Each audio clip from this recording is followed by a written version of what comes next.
All right, guys. Today we got Jamie Caldwell on. He owns a bunch of local service shops, but saying service shop feels a little bit of like a disservice to them because they're kind of like luxury car care, I guess you could say. From my, I'm a little outside. I've only been to one of your new facilities, but they're more upscale lube shops. What would you call it exactly? They're kind of like a garage mahal, but they're Euro shops. Euro and exotic cars are what we service and repair, and they're definitely high end. So the one you've been to is our newest one. Yeah. And then we've got one downtown as well. And then I have another general repair shop. That one's not quite as fancy, but Not quite as bougie as the one that I was at. Not as bougie, yeah. Because the one that I was at, I was like, oh man, this is pretty high end in here. I was like, I don't know. All my junk is. Yeah, everything's polished and clean and put away and organized, and it's like that all the time. Oh yeah, that's cool. So, Renhaus is also your newer one. You have Elite Motorworks and Renhaus. Renhaus probably is a more maybe well-known name, I guess. I don't. So in 2007, Renhaus was started by Guy Covington as the original owner. He started it, and then he sold it. I can't remember what year, maybe 2019, 2018, something like that. And the new owner purchased it and built a brand new facility downtown, converted an old church. Yeah. And made it he put tons of money in this thing and just went top of the line of everything. It's beautiful. In downtown Sarasota. Yep. Like right outside of like Main Street, basically. Yeah, if you know where the new Wawa is off of Fruitville, just right behind them, right before the railroad tracks on Fruitville, right downtown. That's how I always knew it. I always drove past it and saw it, and I was like, oh wow, that looks like a. It's beautiful. Pretty good You got to spot. come check it out. There's two buildings there, and we utilize both. We have 14 bays plus an alignment rack. That's and a lot of base. Yeah. Oh, we do a lot of business out of that. I mean, I believe it. I'm just like, for like, I've been around shops and like 14 bays is pretty hefty. Yeah, and we've got some flat stalls too. We could probably add a couple more bays, but right now we're, just trying to maximize. How many techs are there? Good question. We have 4, 5, 6, 7, 9 technicians. Oh wow. Yeah. I've been interested on that OEM versus you because, do they does companies like McLaren or Porsche, do they not like small repair shops, or do they like you guys? Like what kind of relationship is that there? It feels like they wouldn't like you, but also they kind of need you, so they have to The parts department loves us because we buy tons of parts from them. So the small dealership likes you guys. Yeah, but a dealership, if we go to the local Porsche dealership, let's say, I think they look at us as competition because we service tons of Porsches. Yeah. So we're taking that work that would be going to their facility potentially. But we do, like I said, buy a lot of parts, so they make money on the parts side of it. So in all, we all get along well, and it's good, and I try to get along with everybody. But even on the corporate level, because they have to kind of think about that stuff too. I'm already immediately thinking right to repair stuff where they might not want to give you the tools you might need, but they also need you to have those tools because they probably can't service all of their cars that are in the world. Yeah, I think they're starting to realize that service is a great money generator for them because I feel, I've worked in dealerships before. That's how I started, and I feel like that the money that they were making, they always push sales. They want to sell you a car. A car would come in for service, it needs a lot of work. Well, they would give the service advisor spiffs to recommend them to a salesperson to sell them a car. So if your car comes in, it needs $5,000 worth of work, they're trying to push you into a new car, not trying to fix your car. Yeah, they want that loan money. Yes, that's what they want. That's what the dealership wants, and that's the main purpose of a dealership is it's a franchise, and so they have an agreement with Mercedes or Porsche or whatever the dealership is, and they have to sell so many cars. Interesting. But But I think their service departments, if they could figure out how to provide excellent customer service, they would be a real threat to us. But because they generally don't provide great customer service, we get tons of business from the dealerships because while they're there and they're not happy or whatever, they just Google us and or they find alternative solutions, and we rank pretty high on Google. Yeah, even that's an interesting one because you would think Porsche would give some white glove service to somebody with their brand new 911, and Porsche customers are kind of repeat customers if you own a Porsche, the chances of you owning a second one are almost like 100%, it feels like. Yeah. Yep. So you would think they would want to try to take care of them pretty heavily. Yeah, we focus big time on customer service. And I mean, we talk about it constantly. And we're training our service advisors all the time. The dealerships, I think they have a captive audience because you have cars that are under warranty, so they have to go to the dealership.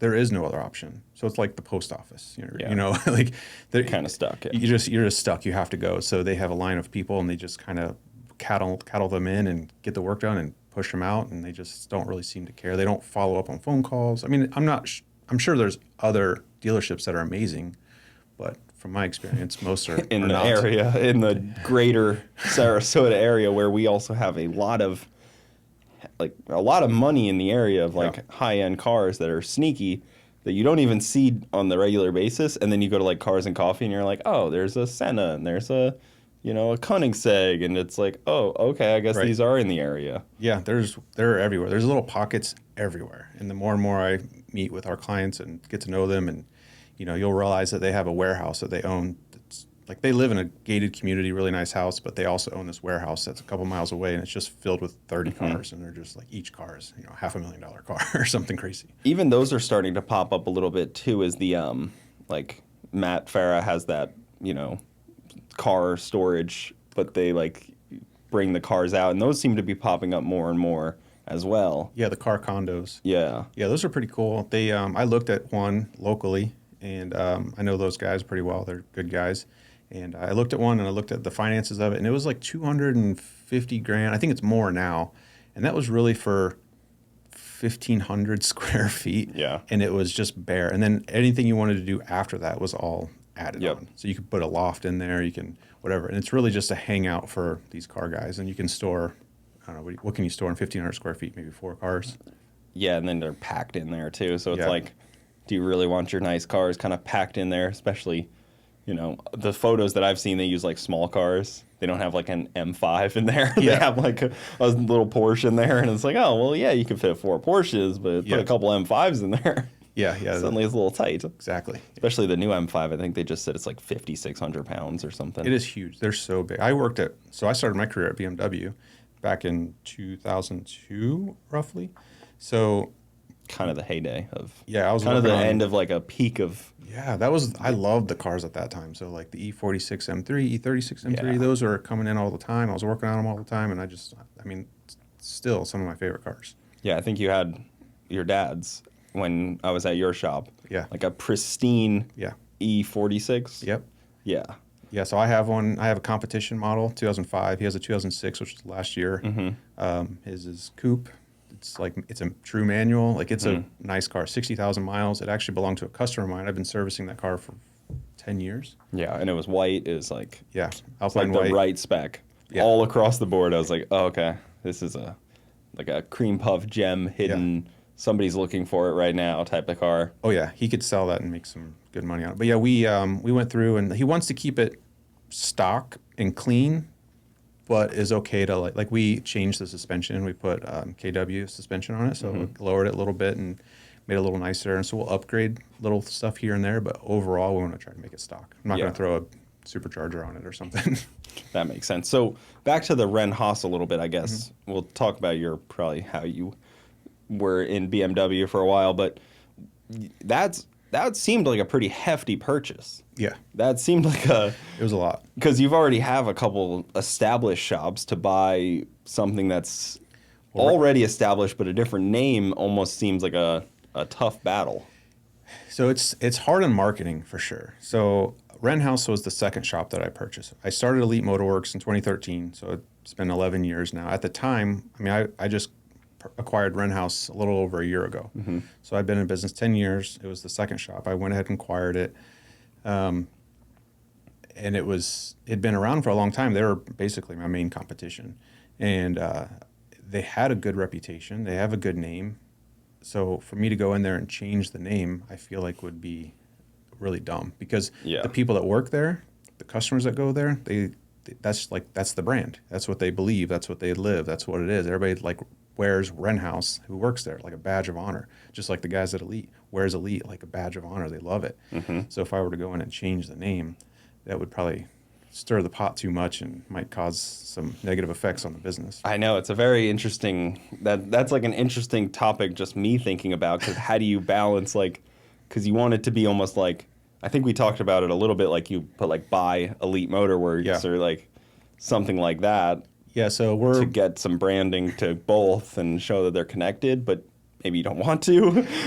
Well, there's pros and cons. So on the front door, we went ahead and rebranded some of the dooring. I mean, it's definitely Rent House, but it says powered by Elite Motorworks. Because Elite Motorworks is, my founding company, so that's kind of the head company, I guess is what you would call it.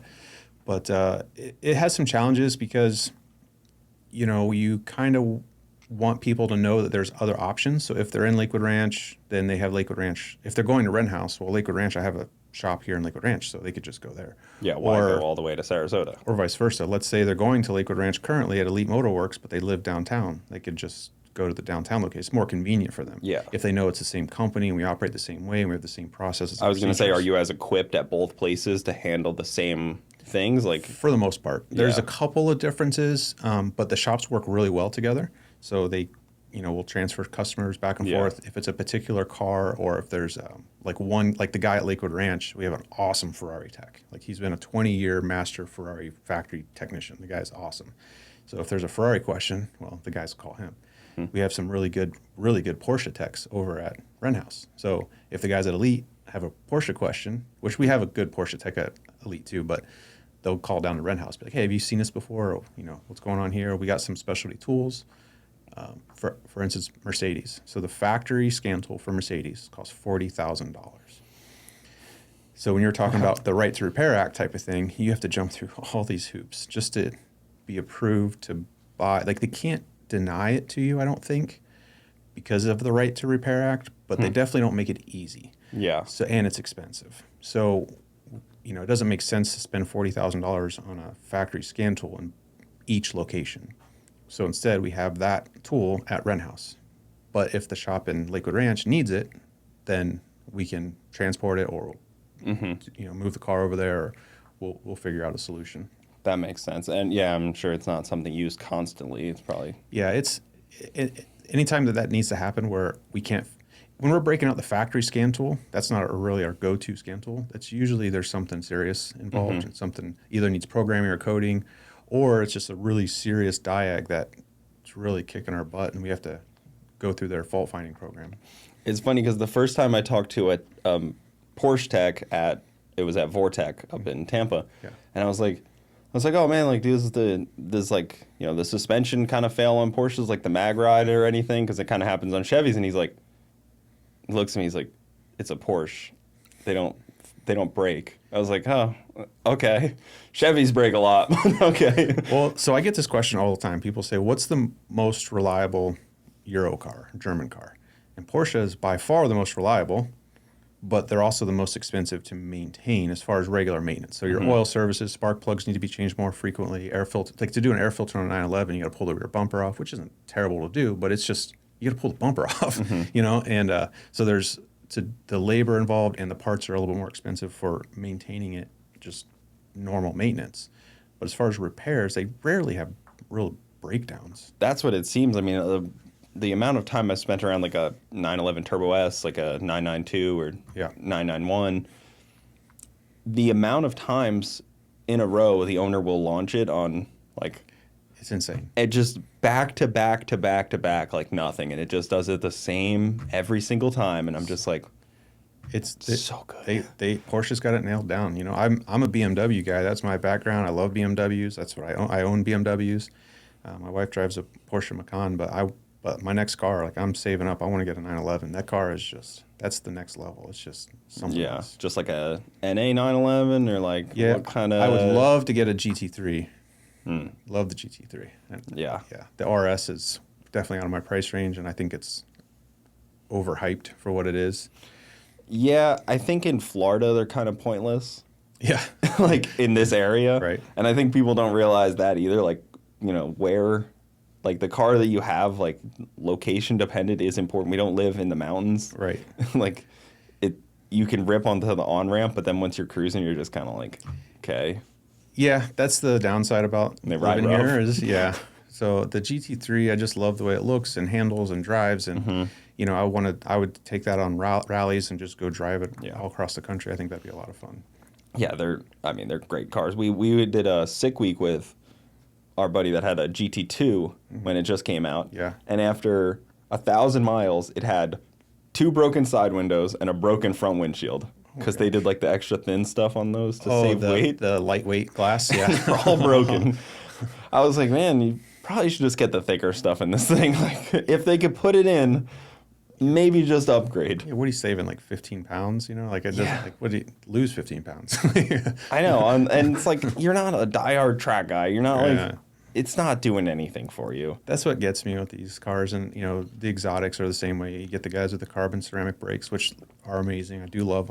I would want carbon ceramic brakes too, but servicing them really, I mean, carbon ceramic brake for what it is for the racetrack. It's lighter weight. You know, you want the lower weight for the rotational mass. Yeah. But the guys, when they go take these cars to the track, we're putting steel brakes on them to save the carbon ceramics. The $1,500, like I know on like a ZR1, they're like $1,500 a piece For one rotor. Yeah, for one rotor. I had a buddy that a shop dropped his, and that was a bad day for that shop. Yeah, the first time I was introduced to carbon ceramic brakes, I was working at Mercedes, and they had the SLR McLaren. Back then, and I don't know if it's still the case, but it was $30,000 to do one set of brakes. Like, that's just the front.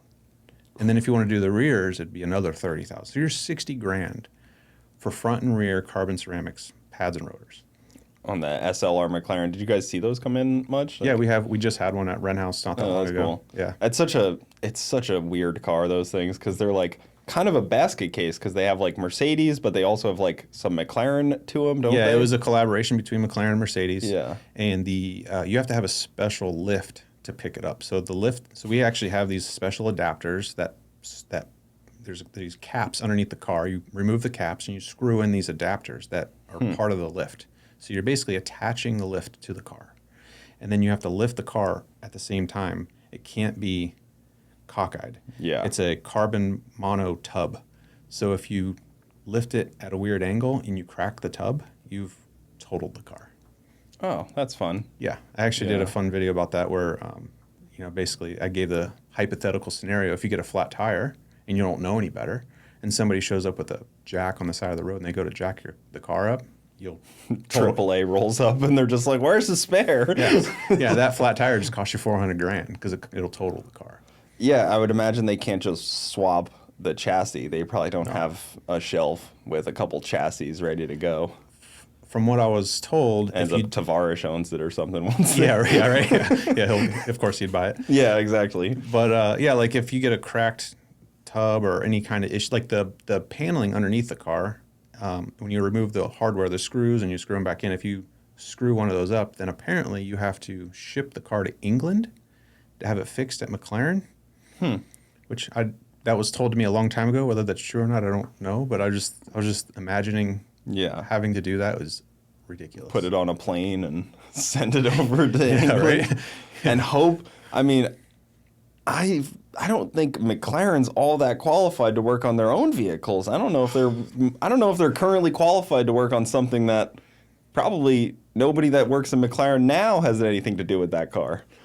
I feel so bad for McLaren. I wish they would get their shit together because the car is amazing. Like I don't know if you've driven one, they drive amazing. They're comfortable. They're fast. They look awesome. The curb appeal is like 10x what like a Lamborghini has for the same price. Yeah, I love them. But at the same time, at 3,000 miles, the cars are falling apart. They're broken. They just have so many issues, so many problems. It is so sad because like the 720S is like so good looking, but then it's like the epitome of don't meet your heroes. Yeah. Because they just break.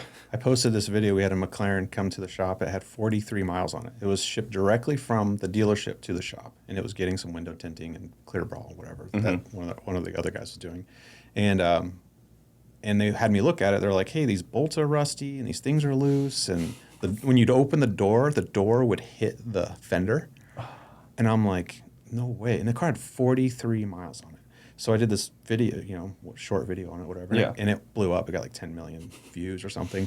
And McLaren reached out to me. They sent me an email and they wanted to know what the VIN number of the car. They wanted to know who the customer was. And I'm just like, I'm not giving you that information. Yeah. This is your fault. Like, you guys should have fixed this. It should have never left the factory this way. Also, they should be able to figure it out from the video if, like, it's a blue whatever. Like, you know what I mean? Like, how many Yeah. are that new? Like, you know what I mean? You should, if you have, like, a database of McLaren, I feel like from a video of a car with the interior and the spec of it, you should be able to pinpoint the color of the car, the location, they know where I'm at. The interior. The time frame of when I posted is probably about the time.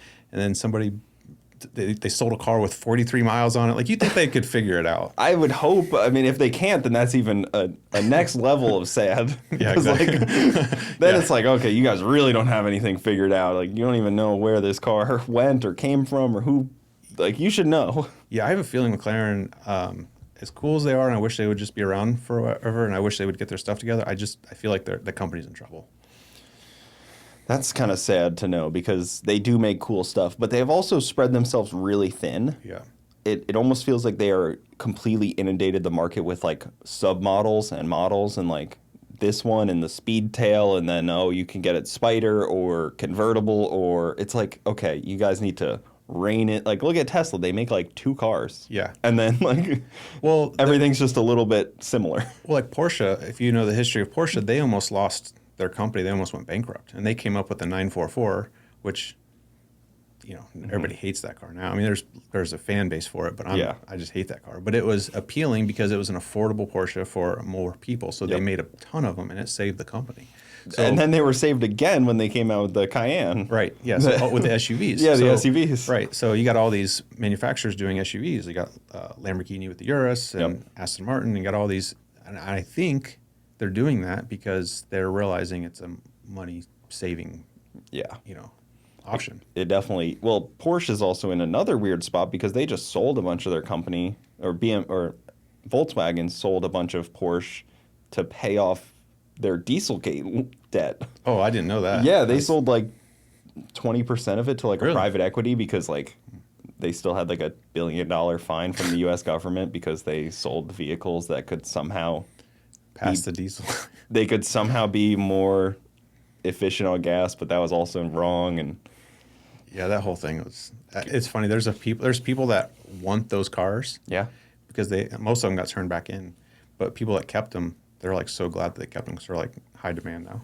yeah, because they were like very high quality and they got good gas mileage and power and everything. Like across the board, they were just better for the consumer, Yeah. but didn't fly. So Yeah, that's I'm all for let's not ruin the planet that we live on, but at the same time, let's be realistic. So like a diesel, right? So you got these diesels that are highly restricting. They're putting these DPFs and all this stuff on there, and now they're adding the urea in there, and you got these pumps. Well, they go bad, so now you're replacing these things, which are like they don't come from the thin air. You have to make these things that come from the earth, and then you have to replace them, which costs thousands of dollars, just because you want to try to save the soot that's coming out of the exhaust, which I get.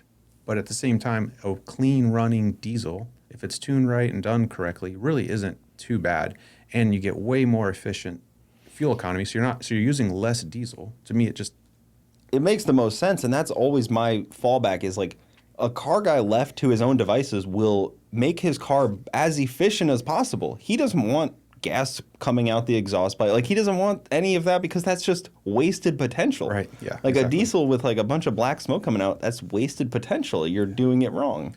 Yeah, I have a diesel BMW. It's tuned, and we'll just say it's got Works things on it, yeah. It's got some works on it, and Yeah. but it runs super clean, and you romp on it, and usually a tuned diesel you get like puffs and puffs of black smoke, and you can barely see a little bit of smoke. It's just tuned so clean that it doesn't cost. Is your truck a diesel? Is that or is that a 7.3? That's a diesel. Okay. Yep. And it's I just got it not that long ago, and it's factory. I'm not planning on changing anything on it. It's know. brand new. So Mine still has the DEF and everything on it too, and people are always like, "Get it off of there." I'm like, it's just it's a hassle to remove it. Yeah. But they only last like just past 100,000 miles. Yeah. So then I have a buddy that, he was on like a Zoom call with all of these like higher up people in the EPA and Congress and stuff, and Chevy and all this stuff, and he's like, these don't last over 100,000 miles, and they're like, yeah, we know. Like, that's what they said to him. Yeah. They're like, yeah, we know. Like, too bad. Yeah, going back to the manufacturer, their job is to sell cars. Yeah. They're not, as long as it gets them out of the warranty, they probably, my assumption is they're probably designing them to fail after the warranty, because then what does it do? It makes you come back and buy another new one. Mm-hmm.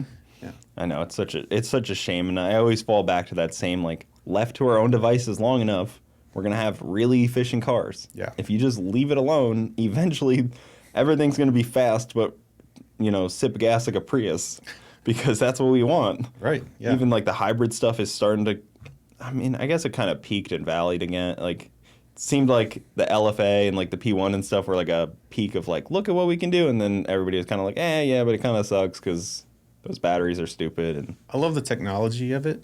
I owned a Tesla shortly for about a year or two, and then I sold it just because I needed that engine sound. Yeah. But I like the technology. I think it's cool, but at the same time, it's also not great for the planet, because you're digging up all these minerals that can't recycle. You can't do anything with it. So what happens when it goes bad? Where does it go? I just tell everyone, like, if you want to be good for the planet, like, take a bus.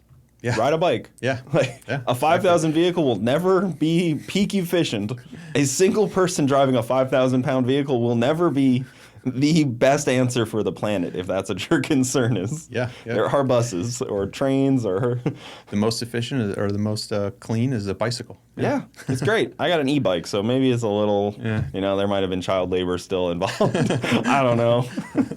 But the hybrids are, even like the new BMW, I think is hybrid. It's got electric, but then that makes them so heavy, you kind of ruin, like, it's got to ruin the feel and the handling. It can't feel like a light, nimble little car anymore. It's definitely heavier. It's like if you've ever driven a Bentley, what I like about Bentleys, like a Continental GT, for instance, it's a W12 twin turbo. It's such a awesome car, and it has a lot of power, but it's so freaking heavy. But it feels great when you're floating down the highway, and it's not nimble like in the corners. Yeah, it's not made to be that, but it knows what it's trying to be. Right, and so these cars are getting heavier and heavier, and they're starting to feel more and more like that Bentley, and that's just because of all the hybrid stuff that they're adding to it. Yeah. And then it makes it very difficult for repairs. It's expensive now, way more expensive if you need to pull the drivetrain for anything. It's just now you got to have special certifications and the electric certifications and stuff, and like once you open the hood and you see like where the firemen need to cut to save you, and it's like, it's a little intimidating. I don't know if I want to mess with this. The safety loop, It basically ruined the, like, everyday man hot rodder. Because, like, me with my one-car garage lift deal, like, I'm not diving into a hybrid BMW to modify it. I don't know. Unlikely. I think we evolve. I mean, if you think back, like, I don't know, the 1900s, right, with the Model T, and then they started to come out with different cars, and then in the 80s they started going to front-wheel drive cars. Now the engines are in a different direction. You got you got transaxles.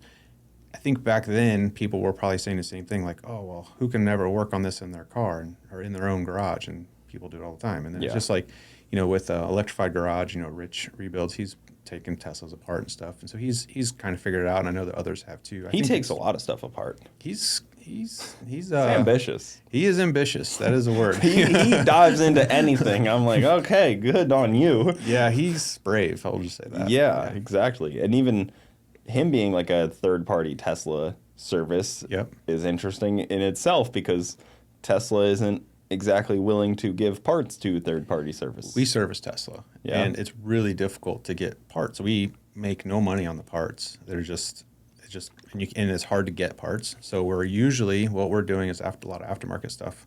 Unplugged Performance out of California, they have some really cool suspension stuff and brakes and upgrades and stuff. So we usually use a lot of that stuff.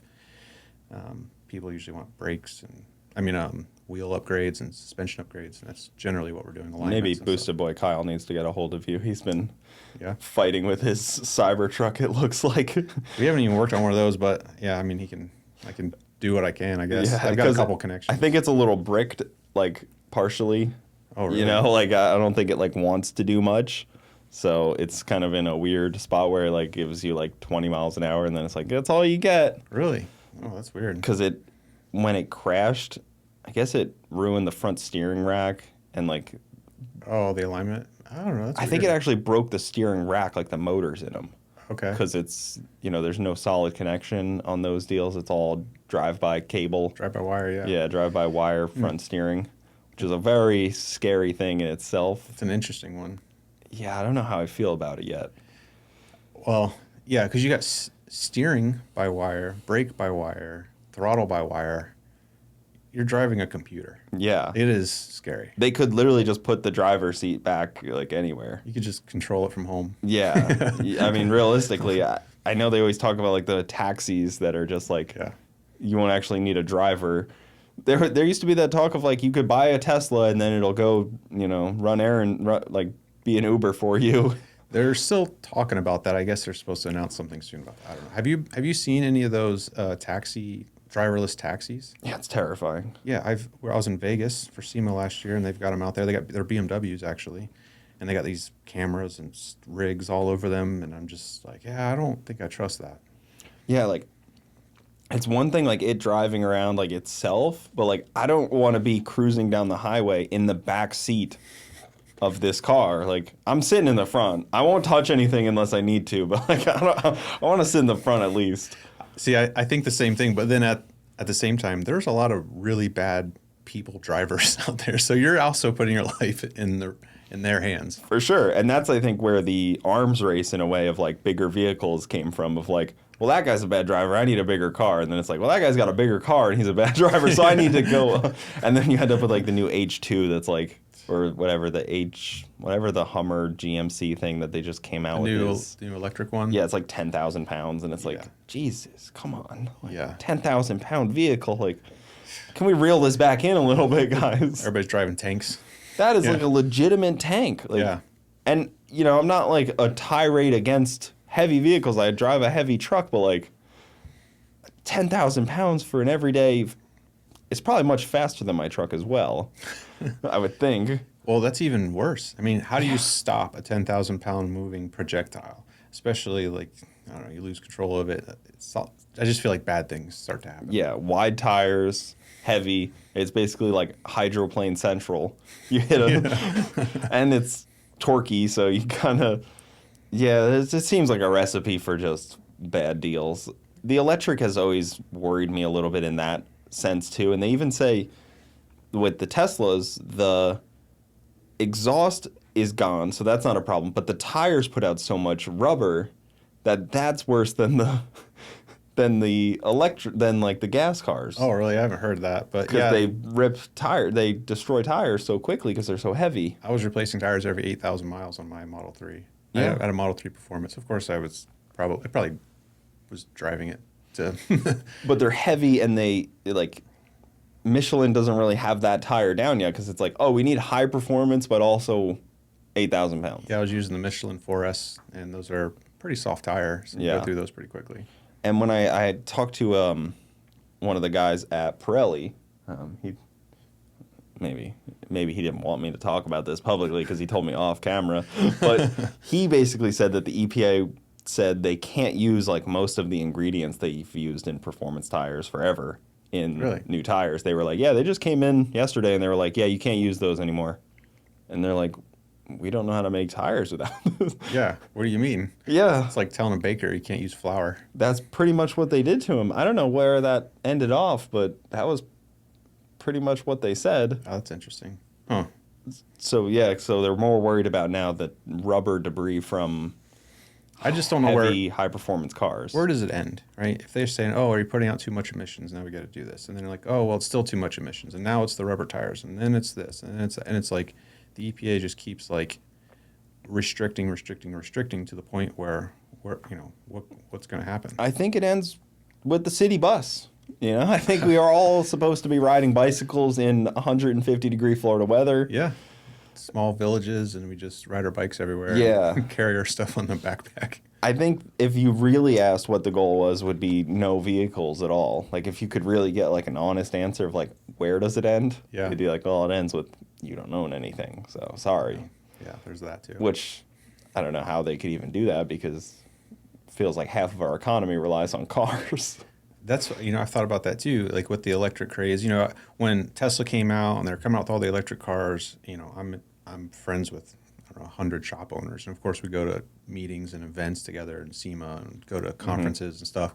And people were panicking. I mean, people were like wanting to sell their shop because they're like, oh, I'm like, guys, first of all, it's 1% of the cars. Now I think it's 3 or 4% of the cars on the road. But back then it's like 1% of the cars on the road are electric. The cars that we service, because we're aftermarket, we're after the warranty expires, we're 3 to 4 years after a car is sold. So it's going to be a long time before we are affected by electric cars. Yeah. And by then, we're going to have training and tools and knowledge to be able to adapt to those. So there's always something that needs to be done. So it's just kind of funny how people panic about certain things. Yeah, I think I like to call it doom and gloom porn. Yeah. People get like, kind of fixated on doom and gloom porn. Yeah. And it rots their brain a little bit. Mine as well. I'm not going to pretend I'm not a part of that cult, but it tends to be the news cycle and the of interest things. Yeah, this is the way I look at that. So Sky's always falling. The sky's always falling. Doesn't matter what you could go back in time any year and there's always something negative. There's always the end of the world, right? Something's happening. Well, the way I look at it, if it's not directly affecting me, if there's something I can't do to directly fix it, I try not to worry about it, which maybe is not the right way to go about it, but what do you do? I mean, if you worrying does nothing. So unless you're willing to go out and I don't know, go start a petition and go do something, then what is it? Obviously you can vote. I have this internal debate all the time because it's like, well, this is the hobby and we all care about it, but we all are like, well, we can't do anything about it. Everyone has that same sentiment of like, well, I can't do anything about it. And it's like, okay, so I guess no one can do anything about this and we're all just stuck in this timeline of like. Well, like with the Right to Repair Act, right? That came out and they've been battling that for a while. Yeah. So anytime that kind of resurfaces, because I feel like it keeps resurfacing, anytime that does, I usually share it and I have people sign. I've signed the thing like 3 times. And so I'll have my friends sign it and I share it on social media. Like, hey guys, I think we should sign this because we need to make sure that everybody has right to vehicle information. Mm-hmm. Not only is it important for my business, but it's important for the DIYer. It's important for everybody. We need to make sure that the manufacturers aren't going to gatekeep that information. Yeah. So that is something that I can do about it. And it's a small part, but it's still something. It's actually funny because I talked to Chris Fix about this a little bit because I am on the opposite side. I don't agree with it because really, mostly because it would require the government to go to these manufacturers and tell them how they have to build a car. And I can see where you're going with that. And that's where my mind always goes. It's like, well, I don't think they have the right to go to GM and be like, you have to do it this, and this. Because that's how we end up in a mess like this where the government gets more right to go into a business and tell them how to. Like, I don't want them to go into your business and tell them you how to do it. And I don't want them to go to GM and tell them how to do it like they've always done. Yeah. And every time they go and tell GM what to do, it gets worse. It's just a progressively worse downhill spiral. That's a good point. Yeah. That's always my immediate fallback is like giving the government more power has never actually worked out. Right. Through the grand scheme of history. Yeah, I guess that's just one more layer to think about, right? Like, how does that really, what really takes place if we pass the Right to Repair Act? I think a lot of what takes place is, German cars, they might just be like, well, just don't sell to America. Don't sell that new 911 to America because But wouldn't they be or cutting that submodel? But wouldn't they be cutting their nose off to spite their face? I mean, I think the United States is probably majority. I don't know if it's majority, but it's a big part of their sales. For sure. But they would have to either spend more money to get up to the ability to give all the information, have all the information. I feel it would end up costing the OEMs more, which would end up being a tax on the consumer. And then I also feel that, again, it's just more power to impose your will on car market that I think should be left completely alone because we've always had the right to repair we've always had the right to repair. You just haven't had the help. Yeah, the information. Yeah, and that's where I think it is. No one can take away my right to wrench on my car, but they don't actually have to help me. Yeah, that makes sense. Before, if you wanted to figure something out, it's a brand new car, let's say we're in 1975, it's a brand new car. and we're trying to figure out the newest technology. Well, the newest technology wasn't a computer. It was maybe a different type of suspension, and it was all nuts and bolts for the most part. So we could all, it's a 4-barrel. yeah, right. So we could figure it out because it's mostly mechanical. Now it's all electric. So they're with software blocking people out. Yep. So it's just a whole new game now. And so now is the new tech or new way of getting around it. Just it's got to be these software engineer guys that go in and jailbreak the thing, right, and go in there and try to figure out how to get around it. And that's always the thing. I always assume somebody's going to get into it. Maybe they won't. I know it's like a hassle on some cars. Some cars is not even worth it to do. Like some Ferrari comes out, it's like, okay, nobody's going to spend the money to get into that. But like the new BMW, like G80, right? It's worth it for somebody to jailbreak that because there's so many people that want them, or just an aftermarket ECU altogether. But then that's where you won't pass inspection in half states because they don't want you to have that either. Yeah, it's tough. I don't know. There's really no win. There's no way to win. It's just a way to be a little better. Right. And that's the only answer. Yeah, I guess, we could probably talk about this for hours, but. Yeah, I know. I've actually gotten some heat from a lot of people because I've been on the other side of the right to repair where I can see your point. I don't want any more laws. I want less. Yeah, I can see your point. But at the end of the day,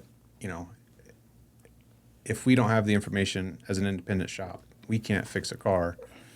That limits us to what we can do, and we can't help customers if that's the case. Absolutely, and that's kind of where I started this was, do the manufacturers need you more than you need them in a way? That's a good question. Because that would be who has the leverage. Because dealerships are, I would like to see dealerships not be required, because even in the state of Florida, if you buy a new car, I think you're legally they have to sell through a dealership. Like, you can't just go direct to manufacturer on a lot of vehicles. There's laws in states that say you can't go directly to the manufacturer, which is, again, crazy. Yeah, like I couldn't call Stuttgart, Germany and go, I want to order a Porsche. You have to go through a dealership. And that's a law. They have to do that. It's not Porsche's decision. It's not Mercedes, which is crazy. Yeah, that's interesting. I didn't know that was a law, because I would think, it's just like any franchise. If you look at a business franchise, they have their own rules. And as a franchisee, you would want the franchisor to protect you and say, we're going to force customers to come through you because you're the franchisee making the money. We want them to use your services to come through us. Yeah, it was lobbied by the dealerships to make it So they're a force level in this instead of. It's so dumb. It's like, so you guys have to get a markup on a new car. It's why people end up hating dealerships. It's like, you guys forced markup here. Dealerships. I try not to speak ill on anybody and anything. And we get customers that are like, oh, I went to the dealership and I had this terrible experience. And I generally just say, yeah, well, we're here and this is what we do. And then I try not to. Yeah. Well, you don't have to speak ill of them. You just have to be better than them. Yeah, which is really not hard. Yeah, it's not a difficult thing. But that would be ideal, is if the dealerships didn't have such a stranglehold, then these OEMs would be required to help you out in any way, because if no one's fixing their cars, they're going to have a really disgruntled, base of people that own the cars. If no one's going to fix, I don't know how. Like, if you have a Ferrari where you can get it serviced, how many places you can really take a Ferrari? Not very many. Yeah, so they have a kind of a incentive to make sure that a shop like you can be around. At least that's how I see it. Yeah, because otherwise, here's a good example. So Rivian, the truck company that's electric or whatever, they're having a hard time right now finding people to service their vehicles because there's very few dealerships. Tesla did, there's still quite a few Tesla dealerships. They've definitely done a good job at getting saturated. They built that giant one on University. Huge.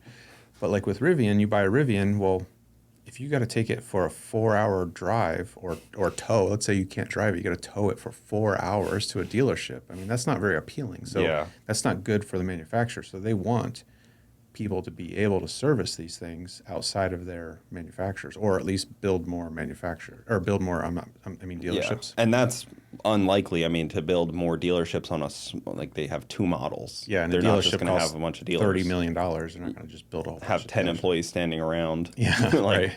For the off occasion that they're broken. Yeah. When you have like, I don't know, 10,000 cars a year you're selling. Like, Yeah. it's not, it's pretty impossible. So like a company like that, like if they were hiding their information, they're only going to hurt themselves. Right. And even Ferrari, same deal. Like they're only going to hurt their own customers. They're only going to hurt your own customers by doing that. And there's that new like Land Rover Defender looking thing that just came out. They're kind of in the same boat. They need to ramp up dealers as quick as possible because they're not opening dealerships. They're a small manufacturer. You know that car that what do they call it? It looks like an old Land Rover Defender. I can't think of the name of it. It's like remade to look like it, and I think I saw something about it the other day. I'm so not up on brand new vehicles. well, it's a French car. Like a French billionaire bought it, Oh yeah. I did see that. and it has a BMW and a B58 in it too. So it's kind of a cool deal. Yes, I just saw that maybe a week or two ago, and I was like, oh, this is pretty interesting. It's like I think the story goes he liked the idea of a Jeep or Land Rover. He didn't like the way the Jeep looked, but he liked He didn't like the way Land that the new Land Rovers looked. He Maybe wanted that's an what- old Defender. Yeah, or like an old Discovery or something. Yeah. And he was like, you guys ruined it. I want like a boxy one, like a safari looking one. Can you imagine? And he Like, you just just made have his so own. much money. You're like, I'm just going to make my own Yeah. vehicle. He bought the old smart car factory in Germany or right outside Germany and just started making his own. He tried to buy the tooling from them and they were like, we're not selling you the tooling. So he just made his own and bought BMW engines and BMW wiring. And apparently they're really good for like 80 grand for an SUV. But same deal. It's like they need service techs. Yeah. Like desperately. Yeah. I mean, if it's on a BMW platform, it shouldn't be too hard to do. It's just the BMW motor, but they're actually like they did a pretty good job because they're solid front and rear axles, so they're actually like off-roady. It's not just like Yeah, it's legit. fake off-road Yeah. like IRS front deal. Right. I don't think that it does the Jeep wheel hopping Yeah. thing going down the highway. The death wobble. Yeah, the kill yourself, toss all your ducks off the The ducks. Oh my god. Yeah, that's a plague around here. My daughter wants a Jeep. She's going to be 13 here real soon. She's already talking about which car she wants, and she wants a pink Jeep. And I'm like, I am not supporting you with ducks. You gotta If at get a least Jeep. push her for like a Bronco, maybe. They kind of do the She ducks likes the thing Bronco. too. She likes the Bronco. I got a box of ducks over there if she gets a Jeep. It's a full box You of can keep ducks. them. I got a couple of them. I got a couple hidden around here because it's an ongoing joke of the Jeeps. I actually saw it. Yeah, I saw a guy take a turn onto 70 the other day in his Jeep, and the doors were off, and there was ducks flying out onto the highway. I was like, come on, man. Can't just be littering like this. Yeah, you got to secure your ducks. Yeah. Got to get your ducks in a row.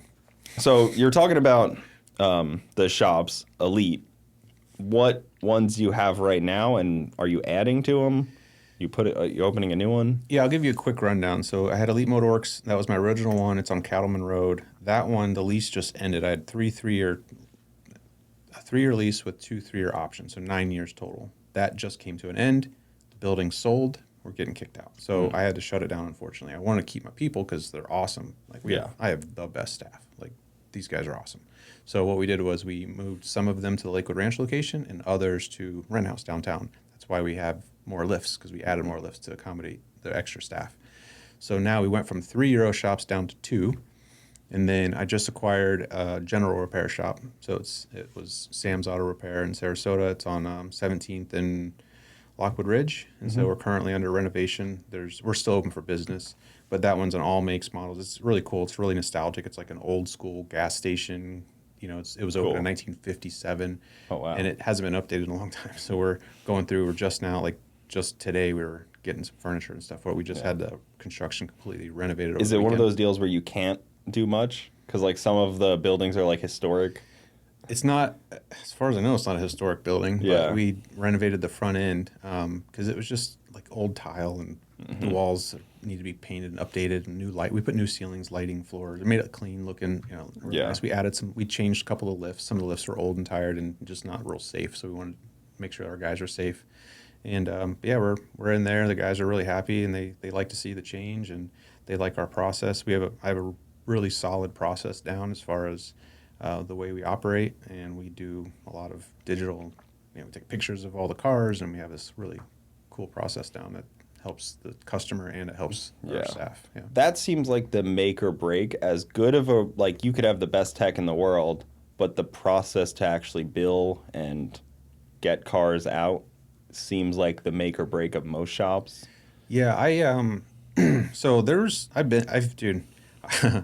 I've started, I didn't know anything about owning a business. I knew how to fix a car. And this is how I believe 90% of general repair shops or shops start. It was a technician who was really good, maybe got tired of the dealership or whatever, and screw this, I'm going to go open my own shop. And they're a technician. They're not a business owner. That was me. I was a technician, not a business owner. And really quickly, I'm like, shoot, I got to pay taxes. Yeah, pretty far apart professions. Yeah, what do I got to do with this? How do I do marketing? What's the, what do you mean I got to pay workers' comp insurance? And what is, and then you're like inundated with all this stuff. And then you're like, well, am I charging enough? And I feel like I'm charging enough, but why don't I have any money at the end of the month? And why am I broke all the time? Why can't I afford to pay myself? And then it's just like, you really have to dive deep into your business and figure it out. And the hardest part, I've coached a couple people, not officially a coach, but, help out some friends and stuff that have shops. And the hardest transition that I had to make was going from working in the business to working on the business. You have to have people, and you have to let go, and you have to rely on them to be able to run the business. If you think of I don't know if you've ever seen an org chart, basically like you got like the CEO, that's the guy at the top, or the owner, CEO, and then you got COO, and then you got operations manager, and then you got like service advisors and technicians. So you kind of like build out this tree of who reports to who, right? Yeah. You got to flip it though. It's a funnel, right? Everything funnels to the CEO. Yeah, exactly. But if you put a name in each one of those spots in the very beginning, my name was in every single box at the same time. So I'm the janitor, I'm the service advisor, I'm the marketing director, I'm the CEO, I'm the service advisor, I'm the porter, I'm the car washer. 24 hours in a day. I mean, come on. Yeah, so I use up all 25 of them. And I'm good. That's a business owner. What did you expect? Right. So the goal was to find out which of those positions was taking up the most of my time and replace myself with somebody who could do that position as good or better than I could. And that's what I did. I just hired really good people that can do the job better than I can, train them very, very well, and make sure they're in on the culture and they see the vision, and then go to the next person and do the same thing and just do the same thing and do the same thing. And eventually you have a really good team, and you can start to now step outside of your business and really start crunching numbers and trying to figure out marketing trends and what's coming up. And, we got summer coming up, school's letting out. Do we need to do a campaign or a mailer? Or, where before I was very reactive because you're just in the business all the time. You don't realize all of a sudden you're like, oh, shoot, school's out this week. Why are we slow? And then, but now that I'm working on the business, I'm able to get ahead of the ball and really focus on that. I think that's not a transition a lot of techs can make, and nothing against a tech. It's like you were trained to work on cars. Like that's what you've done your whole life. It's not easy to be an entrepreneur from a tech. It's not easy to be an entrepreneur in general. And especially when you like, oh, I'm good at working on cars. That's what makes me money. That's my paycheck. Like, it's got to be hard to break that a little bit. Well, it's difficult because, for me, I love figuring things out. I like figuring out problems. I think that's partly why I was a good technician, especially at diagnosis. I was really good at it because it intrigued me. I wanted to learn how to fix something, and I would dive in deep to it. Well, now the business is what I'm trying to figure out. Like, where are we falling short on? How can we get better here? What can we do here? And, well, I'd like to do this, but if I do that, it's going to cause us other problems. So how do I do it in a way that's going to be good for everybody involved? And it's like I'm constantly diagnosing and fixing my own business, and when something breaks, it's like the car, you add a turbocharger and all of a sudden, you break a drive shaft. You're out of fuel injector. Suddenly so you need to up something else. Let me fix that. And then it causes something else to break and something else to break. And then, so you just kind of keep fixing your broken pieces until eventually one day you got yourself a really nice race car. Yeah, and an actual team of people. That's one thing I learned from Alan, who, is Garrett's kind of business mentor, I guess. Like, one of the things that he told me early on, which, I'm a one-person deal, so I don't utilize this, but he was always like, when I had a business, my goal would be to fire myself on any job. So if somebody handed me a job to do, he was like, I tried to get it to someone else as soon as possible. Delegate. And fire myself. That was always his goal. It was like, I didn't want to have any job that relied on me. Yeah, and it sounds like, like a snobby business owner, like, doesn't want to do anything, but he's like, no, I wanted to delegate everything. Right. Yeah, there's a book that I read that's called Who Not How. It's a really good book. It reads well. It's not very long. I do audiobooks because I hate to just sit there and read. I got too much ADHD going on, so I have to listen to it while I'm in the car. But Who Not How is a good one, and it talks about the importance of delegating and how to delegate and what it actually does for you. So, you've heard the expression, you got to have money to make money. Mm-hmm. Well, for the longest time, I kind of thought I knew what that meant, but really I didn't know what it meant. It's like, if I have money to pay for a staff member to do that's taking up 90% of my job, I can pay them to do something. Now I can step back and I can really focus on something else and grow that, and then find somebody and pay them to do that, and pay somebody to do this and pay somebody to do that. Then you start to see the fruits of those actions. You start to see. Yeah. And obviously it has to make sense. You can't just start hiring people. Yeah, just endlessly. Or you can if you're, what is it, slow to hire, quick to fire type of thing. Yeah, and that's the way we are. Yeah. So one thing isn't an easy trait either. It's not. So that was one thing I learned too. I learned a lot. I made a ton of it. Like, if there was a mistake, I made it. Yeah. So I'm nowhere perfect. But one thing we realized is we needed people that were bought into the culture. So culture for us is huge. I have friends that have 10, 15 shops that they own in various parts of the country. And they'll come down, they'll visit the shops. And that's the first thing they always say, like, man, every time you walk into one of your shops, everybody's so happy and it's just very peaceful in here, and they're just getting along really well, and they're all working hard, they're all working together. This is incredible. We do a lot of things differently than the normal industry to create that culture. And when we hire somebody, like, we'll hire somebody based on their character. We can train skill, but if you don't have good character, if you don't have a positive outlook in life, if everything's so negative and you complain about everything all the time and it's everybody else's fault, and sorry, you're not going to work for us. I don't care if you're the best tech in the world, you're not working for us. It's because that will spread like cancer through the business. Yeah, I've seen that firsthand in businesses where kind of the bad apple spoils the bunch, I guess, the cliche saying, but of course, every cliche. That's the thing about the cliche sayings, is they tend to be true and they're said a lot, but there's a reason. There's a reason that you've heard it for 25 years, you know what I mean? Yeah. It's like, right. But yeah, that's interesting. I think a lot of people would like the business side of things a lot, and I've actually gotten emails like, man, I love hearing from shop owners, because like, I'm a shop owner and it sucks, and like, I'm stressed every day, and like, I love hearing like what other shop owners are going through. And I was just talking to Victor, and he was, Victor that owns Induction Performance, and he is like pretty polar opposite from you, I would say, because they do like resto mod Supras. Yeah, they're not doing what we're doing. Yeah, they're not like servicing your standard vehicles. Which I love that side of it. It's just, I don't know how they make any money. I think part sales is probably the better part of that. Like, you can't just do the service side, customizing. Mm-hmm. It's like, unless you're charging a ton of money, it's from what I can see, it's really difficult to make money on that. It's very funny to hear that, because like, that's obviously his bread and butter, and like, to hear you be like, yeah, that doesn't make sense. And to me, yeah, like the oil change seems the most sense, like the clutch in a trans or something like that, like not something custom, because the hours are just it's custom, so things go wrong, and you got to have equipment and machines and welders, and so I was having this conversation the other day. It's like, custom work, you never have the same job twice, or very rarely have the same job twice. Mm-hmm. So you're running into things that you are constantly trying to figure things out, and it's work, but it's also, there's an art element to it, which I appreciate, and I love that.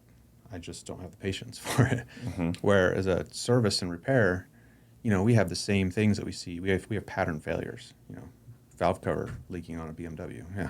the third Welcome one to the club. Yeah, third one this week. So like we've got those down pretty good. We know we got a can job. We know what parts we need. We know what we're going to charge. We know how long it's going to take. Like we know exactly. We have a whole process. And there's software for that, and there's like service manuals and things like that. But then when you have to do something custom, you could look at it for 2 hours trying to like figure out how it has to like all lay out. Like when the wiring harness is sitting there that's never been on this car before, and you have to kind of make it look nice and like make it look OEM, because nobody wants a car that looks like like a hack job. Yeah, and that's where it gets really intense. I would say those guys are like, some of the small like custom shops are more 50-50 on that, whether they make money or not on a car. I mean, it's passion, a lot of it. A lot of passion, and I appreciate it big time, because I'm just like, I love it. I love that side of it. I don't want to be associated in the business. I love business. I've grown to like loving to work and loving to learn how to work on cars and diagnose cars and really get into that. And now I'm shifted to like, I love talking about business and how business works, and not just mine, but like all kinds of business. I'll go into some like boutique store or something. It's like a mom and pop shop, and I'll be like, oh, so how do you get? I start asking like, where do you get your materials from, or like, where do you buy your ice, and like just like random things, and just to see how they run their business. I just always find it fascinating. I grew up in, my parents had like one storefront. My grandparents had a store. Like it was all small stores, and I can probably attest to most of those small businesses are just holding on.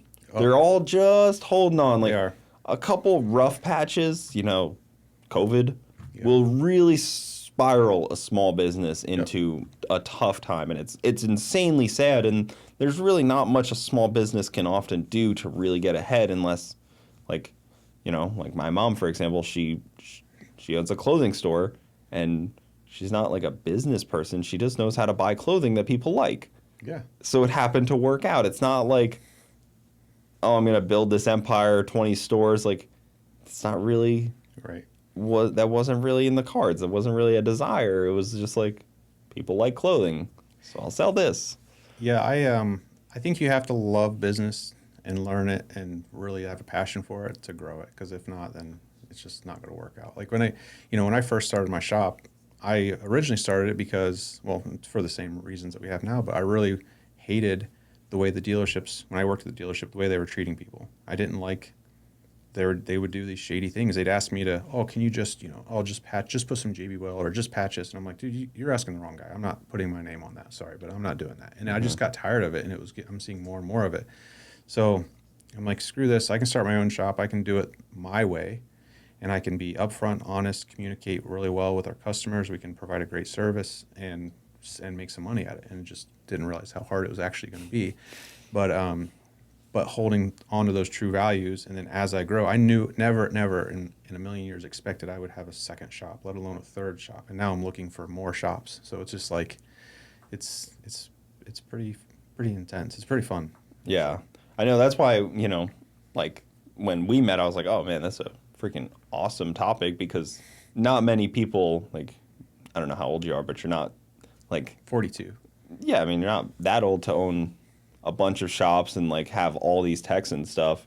So I clearly was like, oh, he has to love the business side of it, and it takes the pain also. Like you have to be prepared for stress and pain.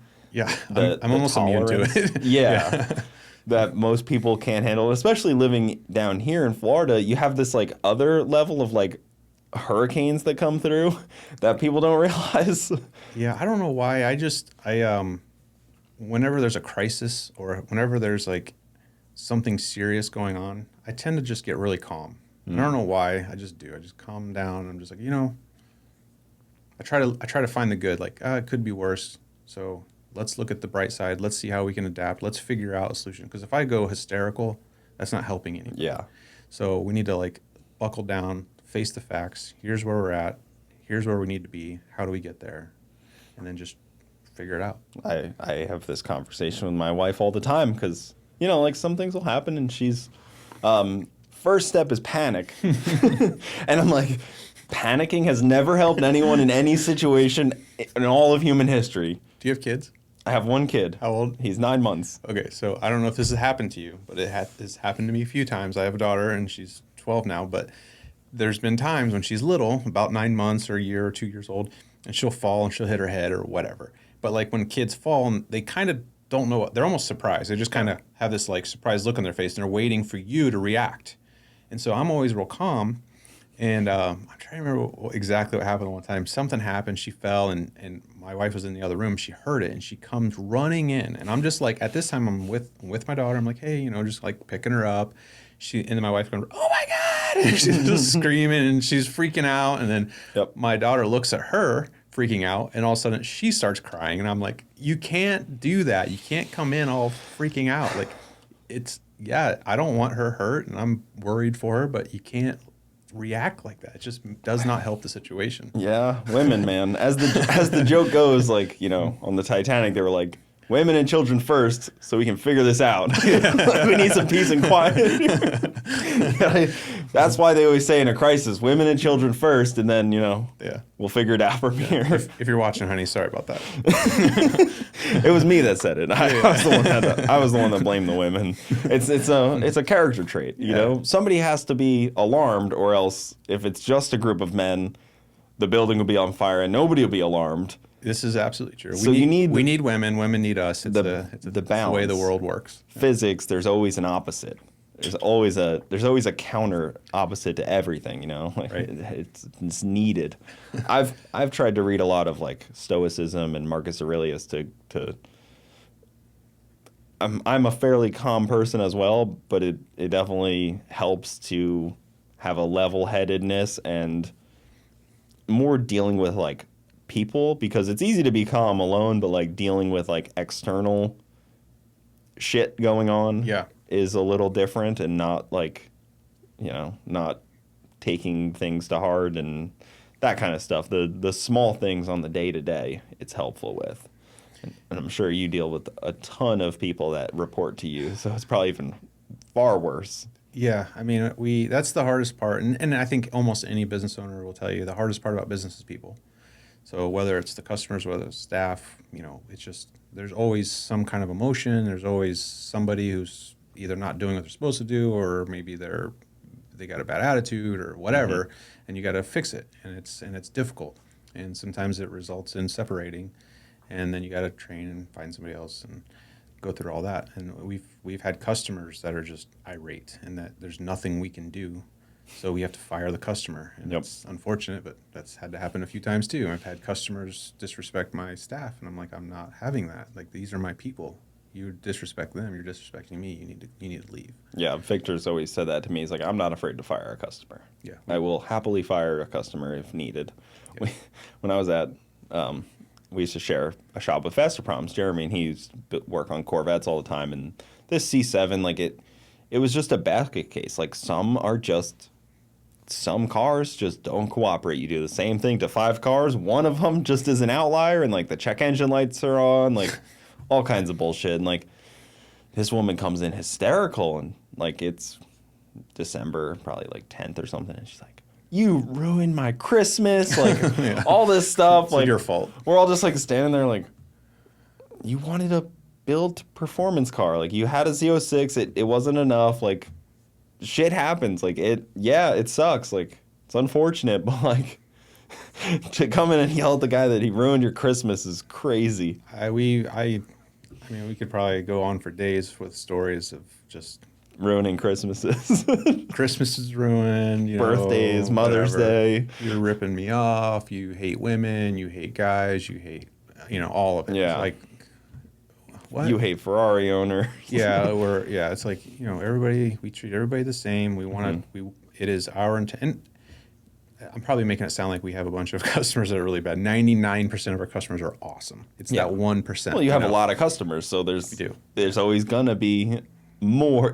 It's a numbers game. Yeah. If you have 10,000 customers, you're going to have a lot more than the guy that has, 500 customers. You're going to run across the crazies a little more. Yeah, and it's so I was just, as you were talking, I was thinking of like different conversations I've had with other shop owners, and just the way things work. People have this perception that shops are shady and they rip you off and things like that. So I think where that comes from, I think I've somewhat figured that out, is you have, I would say 95% of independent shop owners are super awesome people, and they're in business to help people. Like and most of the technicians that I've met in my life are genuine, really nice, great people who would take their shirt off their back to help somebody else. They're just good people, right? And they want to help people. And the problem is they're not good communicators. So when you have a customer comes in, I don't know, they got a check engine light on or whatever, and then they drop the car off in the morning. Well, they don't get a call back for 2 or 3 days, and the technician's like, oh, I figured it out. It's just going to be this $15 part, and I'm going to go ahead and order it. Well, then I got back ordered. He got busy. He forgot, whatever. His intentions are good. But then the customer comes in, and then they're like, you didn't call me. You're ripping me off, and you're just taking advantage of me or whatever. And it's like, when you don't have communication, we make up stuff in our head, and it's usually not good. So that's why, like, one of the things we do is I try to almost over communicate. We have these we do what's called no update updates. So if you drop your car off to me in the morning and I tell you it's going to be done by 5, you should be getting a call. I say should be because we're not perfect and we probably aren't doing it 100% of the time, but most of the time we are. We'll get a call sometime around noon, and you'll say, hey, Cooper, we got your car here. Just want to let you know, the part just arrived. The guy's going to go to lunch when they get back. We're still on track to have you done by 5. Just wanted to give you an update. Mm-hmm. You're like, cool, right? Now you know. But if we don't call you until 5, you're like, man, what is the deal? Or is my car going to be done? Do they run into a problem? I don't know. And should I go down there? Should I pick it up? Is it, and then you start to like get panicked. Yeah, you start to spiral and you think they're joyriding it. It's like Ferris Bueller's Day Off, and they're out ripping it. Yeah, so most of the time it just comes down to communication. Yeah. Well, most of the problems we create are in our own heads in general. Even, you're driving your car and you're like, what's that noise all of a sudden? Yeah. It's probably always been there. Yes. But likely it's nothing. But now that you picked it up from the shop, now you're in tune with the car, and you're like, was that noise there? I don't remember that noise being there. They must have done something wrong. Yeah, you put tires on it, and suddenly the radio's not working right. Yeah, right. Oh, we've got to be your fault. We've had that a lot. Yeah, that windshield wiper was fine before you guys put tires on it. So I'll give you an example of how I've messed up.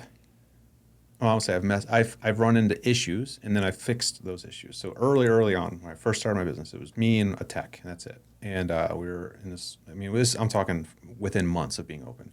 And I was in a networking group, and this lady I met, she got this car that I believe her father passed away, and it was a Jaguar XKR, right? And she's not that type of person to have a car like that. Well, she inherits this car. It's obviously sentimental to her. Check engine lights on. She brings it in. We look at it. Who would have thought? Yeah, weird. And it actually was in a decent shape, but we get the car, and I think it was like a Wednesday. She drops it off. We get it diagnosed. We call her. Yep, go ahead and get the part. The part doesn't arrive till Friday, but we were busy. Maybe we finished it up on Monday or whatever. So now we got the car for 4 or 5 days, including the weekend.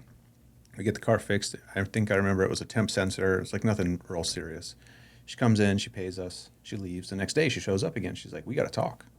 I'm like, oh, what's up? She's like, you guys drove my car 500 miles. I'm like, no, we didn't. She's like, yes, you did. You had my car for a week, 5 days. You had your car for a week, and you guys were joyriding in it. But that's not all. And I'm like, well, hold on. Like, that never happened. I have 2 test drives. I do one before and after, and they're 2 miles each. There's 4 miles on your car. 4, not 500. Yeah. It never left the facility. Come on, like, we know you wanted to drive that Jaguar 500 miles. Yeah, no, definitely to Gainesville not. Back, whatever you did. Right, and it's a convertible, and we had no reason to put the top down. So like if there's a sunroof convertible, we don't touch it unless the customer's complaining about it. We have to look at it, right? We don't want to touch it because I don't want that thing breaking on me. They do break, and almost all the time, right? And so we go out to the car, and she opens up the door, and she's like, "Yeah, you see there's like these rust stains in the corner of her headliner back, and on the Jaguars are pretty common. They have these hinges, and they'll rust or whatever, and like the lubricant kind of gets on the headliner, and it'll get that rust stain in it." And she's like, you left my convertible. She came up with this whole story. We left the convertible top down. You went on a joyride. It was raining. And I'm like, what are you talking about? That is not, that was already there. Like, are you serious? And then she's like, and that's not all. I'm like, oh my gosh, what now? And she's like, look at my car. We're like walking around the outside of her car. She's got all these little like micro scratches all over her car, You drove it through bushes. And I was like, what are you?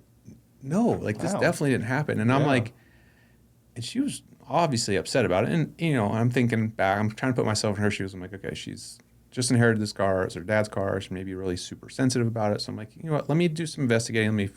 Let me talk to my tech. Let me just get back to you. And I'm like, what do I do? How do I respond to this? And here's my mistake. I didn't take any pictures. I didn't even note down the mileage when it came in. Again, not being a business owner, right? I didn't note down any of this stuff. So it's her word versus mine, literally. And I'm like, well, that sucks. So then I ended up having a detailer like buff the car and clean the interior and just try to help her out, even though I didn't do anything. Yeah. And she picked it up. She said she was happy. And then the next day she complained about it again. And I was like, you know what? We're done. Yeah. But what I No learned, more Jaguars. yeah. But what I learned from that was like, okay, for now on, I don't want this ever happening again. So for now on, every time a car comes in, we're gonna get a picture of the odometer, including, you know, with the instrument cluster. Yeah. We're gonna take pictures of the exterior of the car. We're really gonna document everything, and to this day, we still do that.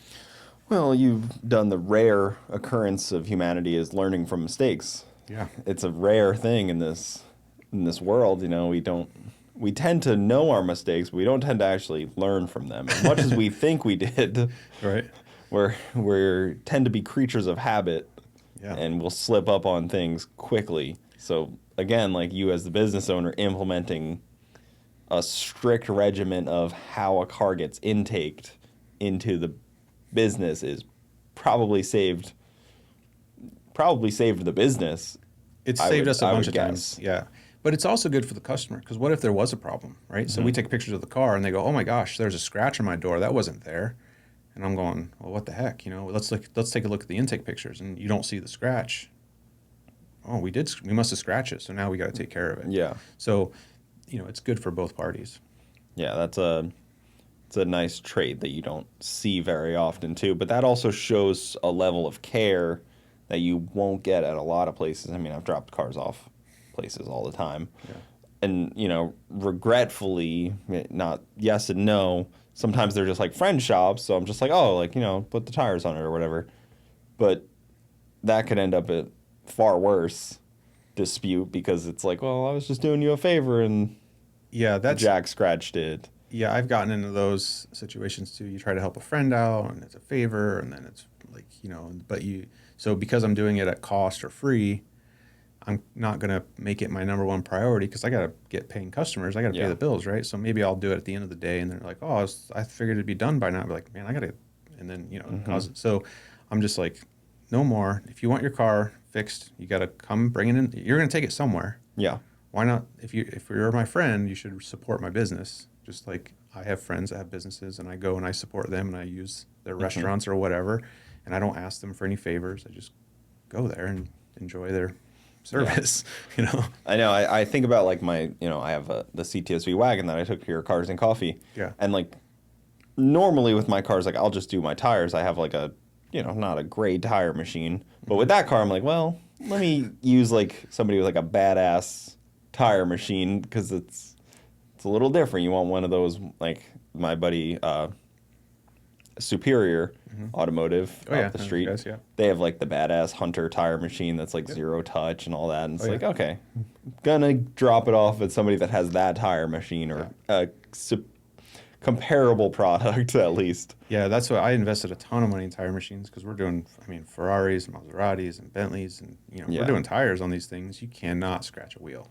You just can't. And the wheels and tire sizes are insane. Like like the Urus tire size is like unbelievable. Yeah, they're so wide. Yeah, it's insane. Yeah, it doesn't even make sense. Like the brake size and the wheel and tire size combo on that, and they're wide and they're huge. It's like a 28, like it looks like a 24-inch size wheel. Yeah, well, what's funny is it looks fine on the car, but then when you're actually handling it, you're like, geez, these are huge. It's just insane. It's Even like, some of the truck stuff is crazy too. yeah, we don't really do too many of the truck stuff.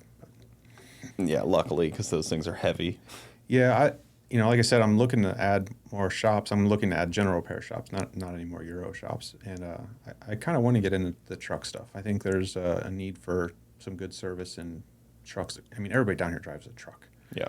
And So anyway, yeah, I'm looking for that. So if anybody knows anybody selling a shop, let me Yeah, know. the truck side of things would be cool because there is a few trucks and truck shops that I know of, but they're not really like yours. They're more like Like two people. buddy kind of Yeah. like we sell wheels and tires and like they do good work, but they're not like A business.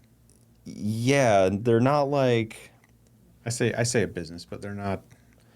they're not like they don't as have a fit team and of people. finish. Yeah. Really, it's more of like two friends that started a truck shop type Yeah. of stuff. And that's not to say that they do bad work Oh, or anything. Some of those guys are the best ones. Yeah, You know? they're just not like, your soccer mom's going to drop off her Right. Tahoe there to get like wheels and tires and a Yeah. lift and or stuff like that, because that's big in that market too, is like the leveling kits and the lifts and stupid things like that are kind of almost like factory now. Like they're not factory, they're so simple, it's almost just like Like everybody does it. yeah.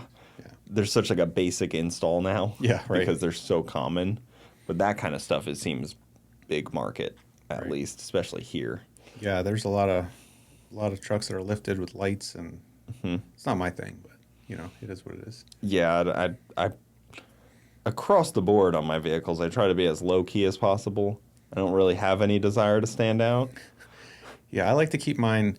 I say this because I have one car that's just absolutely crazy, loud, huge wrap and stuff on it. But like most of my cars, the look that I like is a very clean OEM, like shaved look. Like I just want a nice, clean, simple look. A little lowered. I don't want all the badges. I usually try to take the badges off, something Yeah. like that. But then I got the BMW diesel. It's like all wrapped and it looks like it's got the big BMW Yeah. stuff on it, and it's got this. But it's a marketing car. It's got my shop name on it and Jamie's Garage. And Yeah, what have you found is like good marketing for you? Because I feel like I haven't seen much advertising from your businesses, but I wouldn't be the guy to advertise to, so I shouldn't see a Facebook ad because I'm not the guy. we do a lot of different marketing. I have a marketing director. She does a great job for us. But mailers have been probably the best ROI. So we do these really creative mailers, and we have certain zip codes that we mail to, and Interesting. they're directed to people that have a particular household income. We pay extra for them to go to people who actually own a Euro car. So we know how many BMW customers and how many Mercedes and how many Porsche, how many of these mailers are going out to those people who have a car registered in their name. Interesting. Yeah, so we got to pay a little extra for that, but it's more targeted instead of just a blanket mailer. I wouldn't want mailers of my Euro shop showing up to somebody who's never owned a Euro car. It doesn't make sense. It's a wasted mailer. Yeah. So that has been really good. Social media has done really well. I started doing TikTok a few years ago, and that's blown up, and YouTube's gone pretty big, and that's helped out a little bit. We get some people We've had people drive from states away to come bring their car to me, which is to me insane. Just from the social media stuff. Yeah, so that's helped out some. We've got, try to stay pretty active on social media, Instagram, Facebook. I feel like I don't get a ton from there, but I feel like the personal side of things is always something I tell shop owners is like people want to see a personal side of shop ownership. They don't really care for like a heavily edited like B-roll video with like no voice. Like that doesn't do well. It doesn't gain anything. Like people want to see like the actual personable side of things. So it's funny you say that because like I hate websites when you go there and you just see a bunch of stock photos. And it doesn't matter. It could be any business. It doesn't have to be auto repair. But you go in there, you just see stock photos, and it's clearly stock photos. And then it's like, well, it's just like showing up to a store and they got the windows covered. What?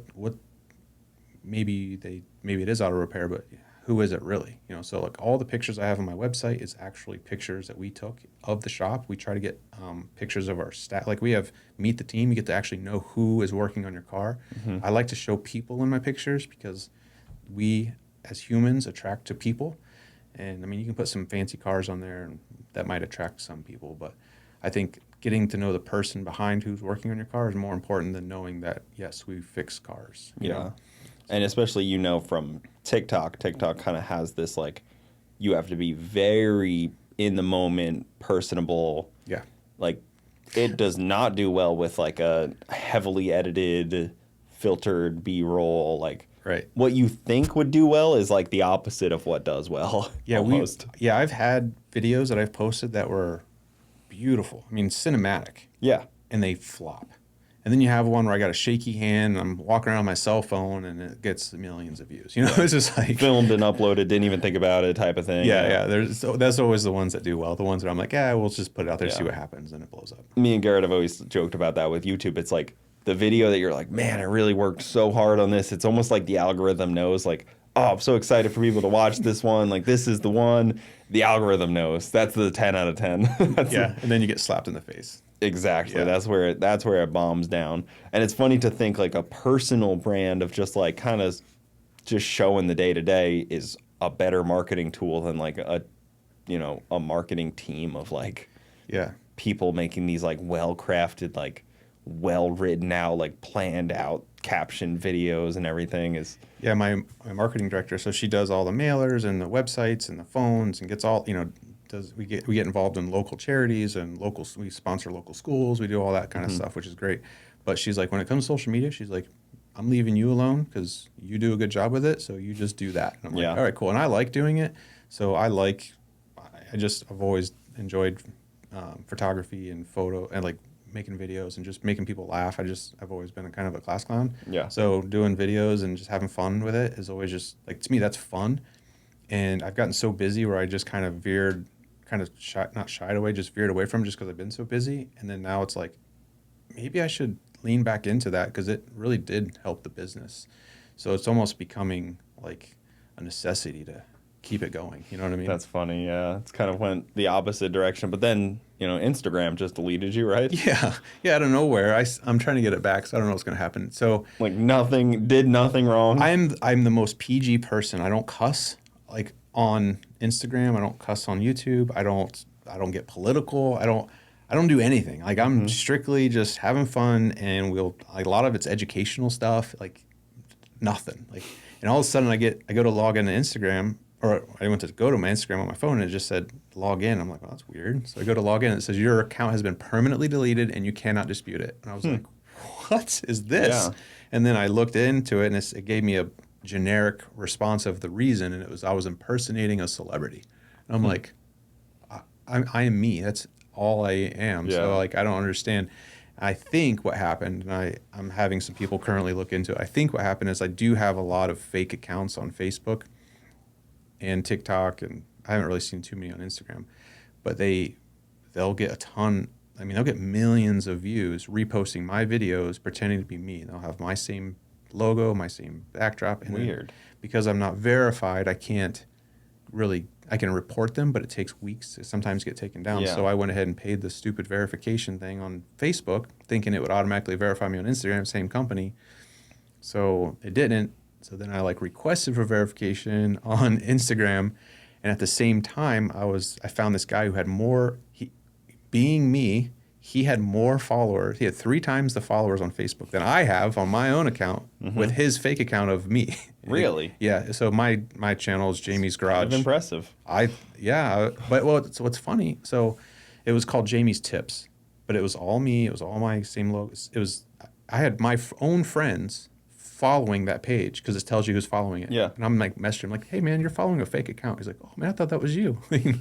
And it actually has my real links. So if you go to the About Me section, he had my So he was sending traffic to your business. Right. So at one point I'm like, do I take him away? But Yeah. I don't want Like somebody he's taking else. away monetization, but he is still driving traffic. Yeah, he's driving traffic to my website, my merch store, and whatever. Yeah. So, but he actually had my Instagram account on his profile. So what I think when he got taken down, finally, I think they linked him to my Instagram, even though he didn't have login access to my Instagram. But because the Instagram link was in his profile, I think that they thought my Instagram was his, and therefore it was fake account. That's interesting.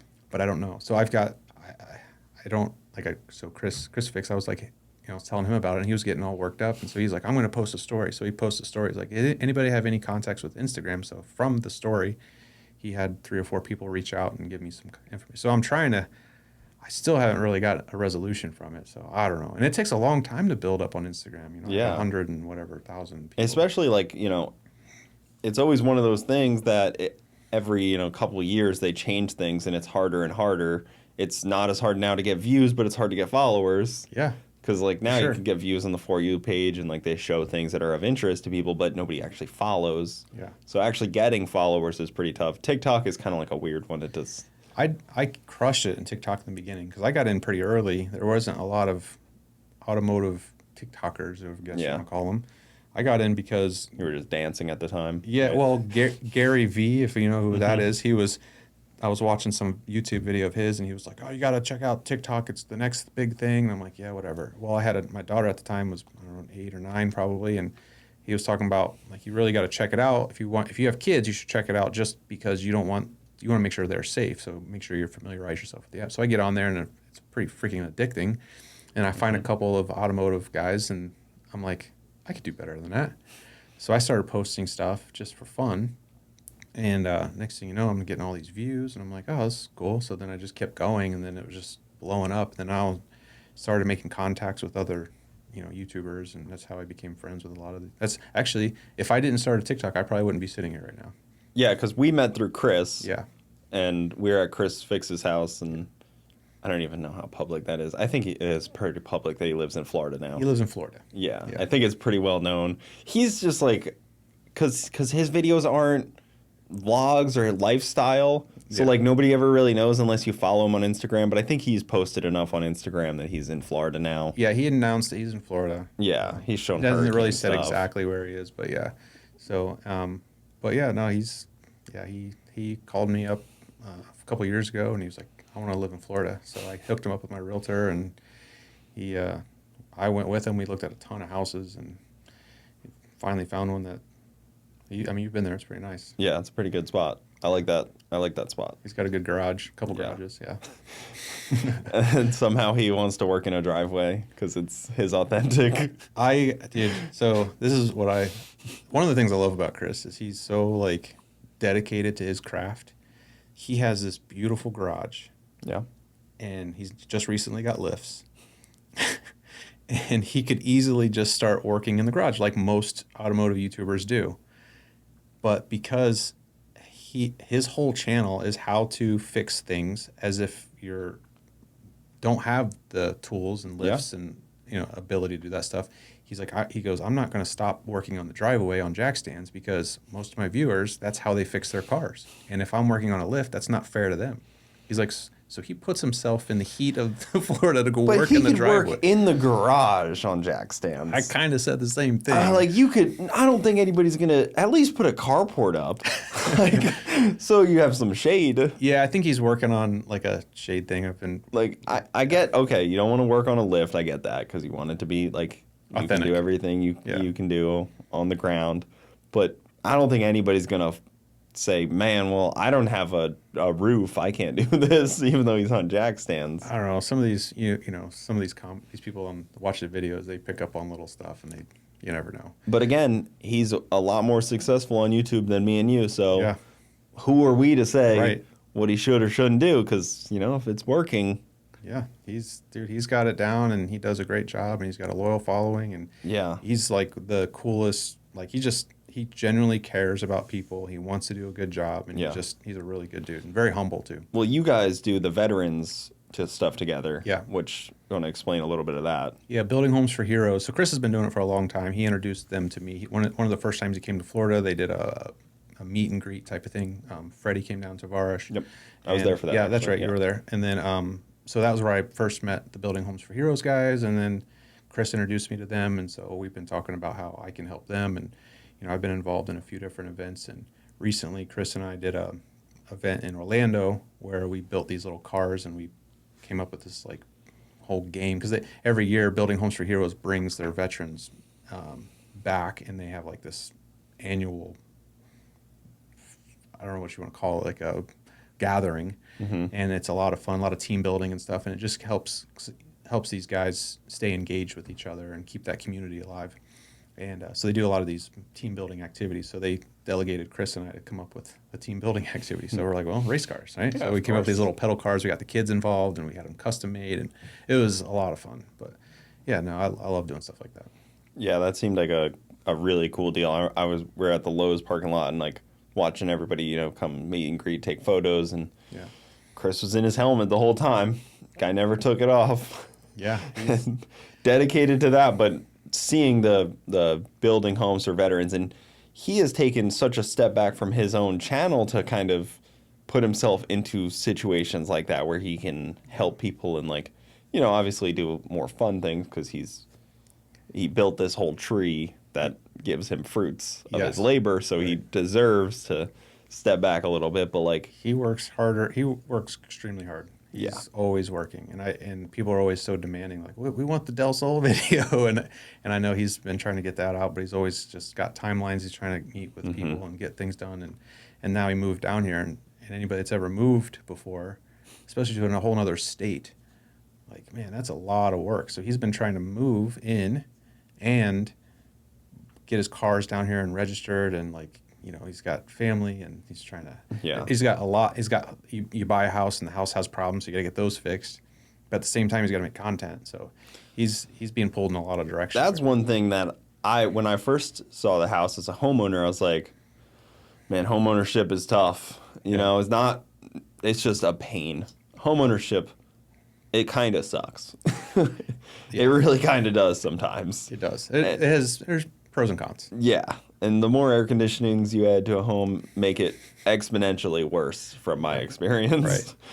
Yeah, we, my wife and I just recently, 2.5 years ago, bought a 5-acre lot, and we have, with the house already on it. And that has been a project. We bought it, and then Hurricane Ian came through. That was a bad one. Not a week, maybe a month or two after we bought it. And we lost a whole bunch of trees, and it was just it wiped everything out. It's okay. Yeah. What's your thought on that?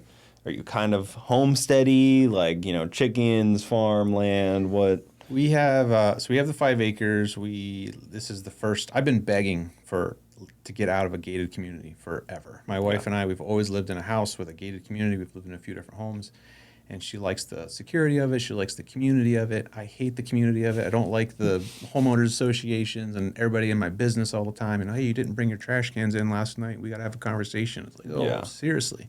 So I really desperately wanted my own just sanctuary.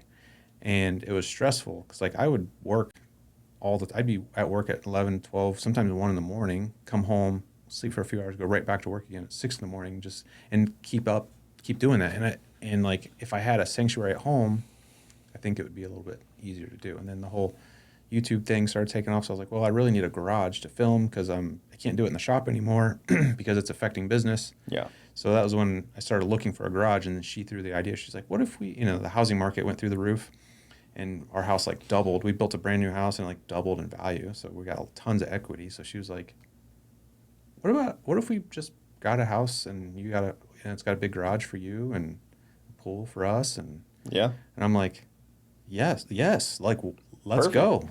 And that's what we did. And so it's been amazing. But yeah, so to answer your question with the farm stuff. So which I never expected my wife to do this because she's kind of bougie, She's got her nice purses and glasses and designer things. My wife is similar. She has purses and the whole nine.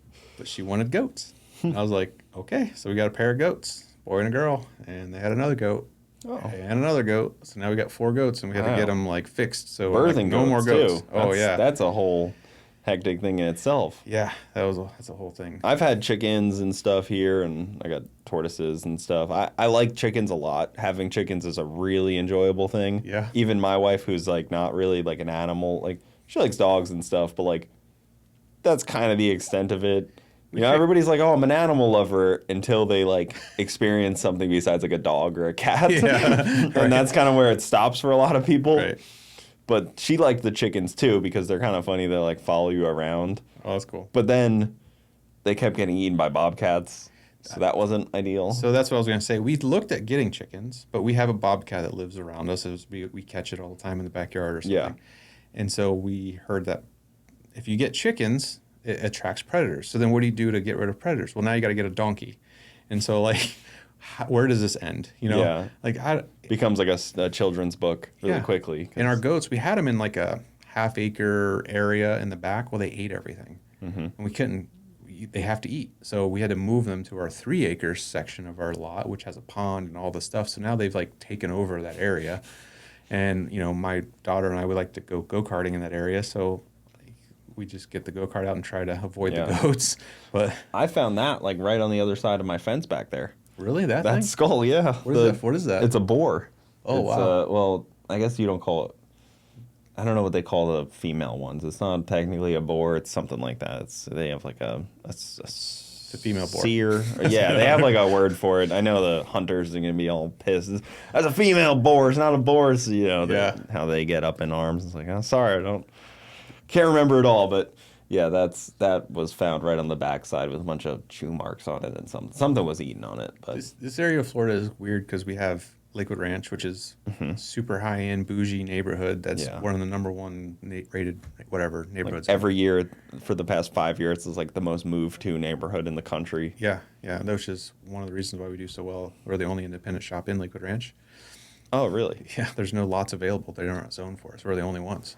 Oh. Yeah, we got the monopoly on that. Yeah, and your spot, they're about to put that overpass. Yeah. Where it's like a weird pass-through overpass, Lakewood Ranch to 41, like. Yeah, so I think 40, they're trying to whatever alleviate the traffic between 64 and 70. So they're building this overpass, 44th Street, and they're bringing it all the way from, like you said, 41, and all the other homes and areas that are in that area, they can just jump on 44th Street, over the highway, and right into Lakewood Ranch. Well, that goes right next to our shop. Yeah. Like, we could hit it with a rock. Like, it's so I know. close. It's a pretty cool. It's a pretty cool deal. It's like an investment basically for you that it's gonna be this legit spot, and then they're putting all like restaurants by you and stuff, and it's one of the few commercial zoned in the whole of Lakewood Ranch. Yeah. So, and all of Lakewood Ranch, which I think you might know, I think it's 30,000 homes, or it's some insane number. Yeah, it's like 10,000 every 20 minutes they add. Yeah, it's some ridiculous. And then if you figure two people per household, you got 60,000, maybe more than that. I don't know. That's just like, and then you got the subsections outside of that. Yeah, and there's tons of apartments. So on the main roads, you have like your Tires Plus and your Goodyear and your Mavis, whatever. Those are your commercial like franchise brands that are on the main roads. But as far as an independent lot, you have to have certain zoning. CI, I think, is the zoning. And there's only 2 lots in Lakewood Ranch that are zoned that way. One is the one that we have, and then the other one, the guy that I bought it from, he was able to get the zoning requirements for that, the lot that I bought the shop from in Lakewood Ranch, and this other lot that was empty. Now he's building a storage unit on it. So I'm literally the only, unless they change a lot for zoning, I'm the only independent auto repair shop in Lakewood Ranch. Interesting. It's unlikely they'll change anything because I know the commissioners. Like, Yeah. I'm pretty well versed on all of them, and they're as dumb as can get, and, and as corrupt and bad as can get. So, unless somebody comes in with a bunch of money, it's unlikely. That's really all that talks for them. From my understanding, the reason they even allowed that zoning was because the guy that owned it previously moved down here, and he's a Ferrari guy. Like, he only worked on Ferrari. And so he wanted to have a Ferrari exclusive auto repair shop. And then the people of Lakewood Ranch were like, yes, we need, they want this high-end neighborhood. So they're like, yes, we want Ferraris here. So we need to have a Ferrari. But they didn't want they don't, when people think of auto repair, they think of like dirty old shops where they got cars outside on jack stands. And they're like, obviously you can't have any of that. Right. So that's why this building is super high-end, very nice. You wouldn't even think it's an auto repair shop. It's a super legit building. Yeah, I mean, that's a great spot there. Like, standalone, commercial size, like, really badass building in a cool spot too. Yeah. So I like that spot a lot. And it's interesting how that deal worked out. So the guy that owned it was using us for tires because he didn't have a tire machine. So he would bring his Ferrari tires to us, and then his personal cars that he didn't want to do, Audis and whatever, he would bring those to us, and he liked us and trusted us. And so and then he would refer his exotic car customers with German cars to the shop. So he was already referring stuff to us. And I was looking for another location. And I was looking in Lakewood Ranch. I didn't know at that time that was the only spot. And I'm like, that's really weird. On the map, this is the only shop in Lakewood Ranch, and it's David's building, so I'm going to go have a chat with him. So I called him up. I'm like, hey, I've never been to your place. He's like, yeah, swing on by. And I walked in. We talked for 20, 30 minutes. And within that conversation, I kind of dropped some hints, and I'm looking for a place to buy. And then he kind of was like, well, I'm looking to get out. So, and he just built the building. It's brand new. He built it in 2020. Yeah, it looked brand new when I was there. I was like, Yeah. I thought you built it. Yeah, no. That's what my assumption was, that you built it for, like, you custom built the shop. He custom built the shop. Yeah. and he's like an engineer mind guy. You know? Yeah. So it's well designed. Yeah. So- Air conditioned too, right? Oh yeah, air conditioned, climate. It is Yeah. state of the art. So he's like, yeah, we should go to dinner. So we went to one dinner. We kind of hashed out some details. He's like, yes, he wants to sell. Yes, I want to buy. Okay, the next dinner. Okay, now we kind of work out more details. Another dinner, we really like figured out the nitty gritty, and then we end up closing a deal on it. And we end up getting the property and the business. Have you been out to the drag strip much at all? Not DMP? lately, but I've been out there. I've been there before, but Yeah. I don't go there. I was just thinking because they get a lot of the high end cars that go out there for stuff too, and I was thinking signage would be cool for your brand out there somewhere. We Because could check that out. sometimes they get like their test and tunes even get like a ton of Euro cars out there and like those I've been kind out of there during testing too. crowd. So it might be an interesting marketing spot for you. Yeah, I'll have to check that And out. it's kind of a 50-50 mark. I'm sure the marketing's good, but it's also like a local deal, so it's kind of like a mix of the cool factor of that too. Yeah, true. Being there. I've actually went back and forth with Victor so many times trying to get I want to put one of my signs for the podcast out there, and it's just have not nailed it down. I've just been one of those things. That Yeah, I'll have to slips talk to through. him about it. But yeah, I wanted to bring my BMW diesel out there. Everybody keeps asking me, what's the horsepower? What's the torque? And I'm like, Yeah. I can give you a number that I think it is, but I don't want to be the guy that's like, oh, it's a 10,000 horsepower, So I want to, and they were like, well, how fast is it? Like, I don't know. I've never taken Yeah. it. I don't know. I know there's other cars that have similar setups that run, 11 seconds, but is it an 11-second car? I don't know. Pretty much mile an hour is a direct translate to horsepower. Like Yeah. there's like websites online like Really? mile an hour. You put your weight of your car, you put the mile an hour, Oh, that makes and sense. it can pretty much spit you out almost exactly the horsepower because it's such an easy math equation. ET, like if it ran on 11, that's hard to know because like they spin, they like whatever, you can have a bad launch. But mile an hour is pretty much exact, no matter like horsepower to mile an hour is like an exact math equation. It's weird. Yeah, I want to get it out there, and I need to figure out the best way to launch it. It's an automatic, so you put it in second gear, Yeah. sport mode. I don't know. Not really That's sure. yeah. Like, is it all-wheel drive that car? No. Yeah, my CTSV is the worst car to launch ever because it'll spin the tires no matter what, no matter how the prep is. Like it sucks for that. Yeah, so you got to like roll in. Yeah. Yeah. And that's why ET is almost stupid because you have to get that perfect, like, kind of, maybe you could brake boost it a little bit, probably not. Yeah. Hope a little bit. Well, it's like, it's a diesel, so it's got roughly 700 horsepower, 400, torque, It's Yeah. probably maybe 400 horsepower, something like that.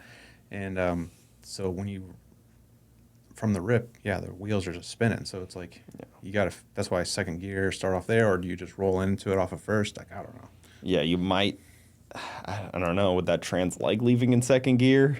Might be the hard on this. I have a torque converter and tuned trans. Yeah, it might still be hard on that gear because. Yeah, maybe. But I mean, hey, you own a shop, so you can break it, right? Yeah.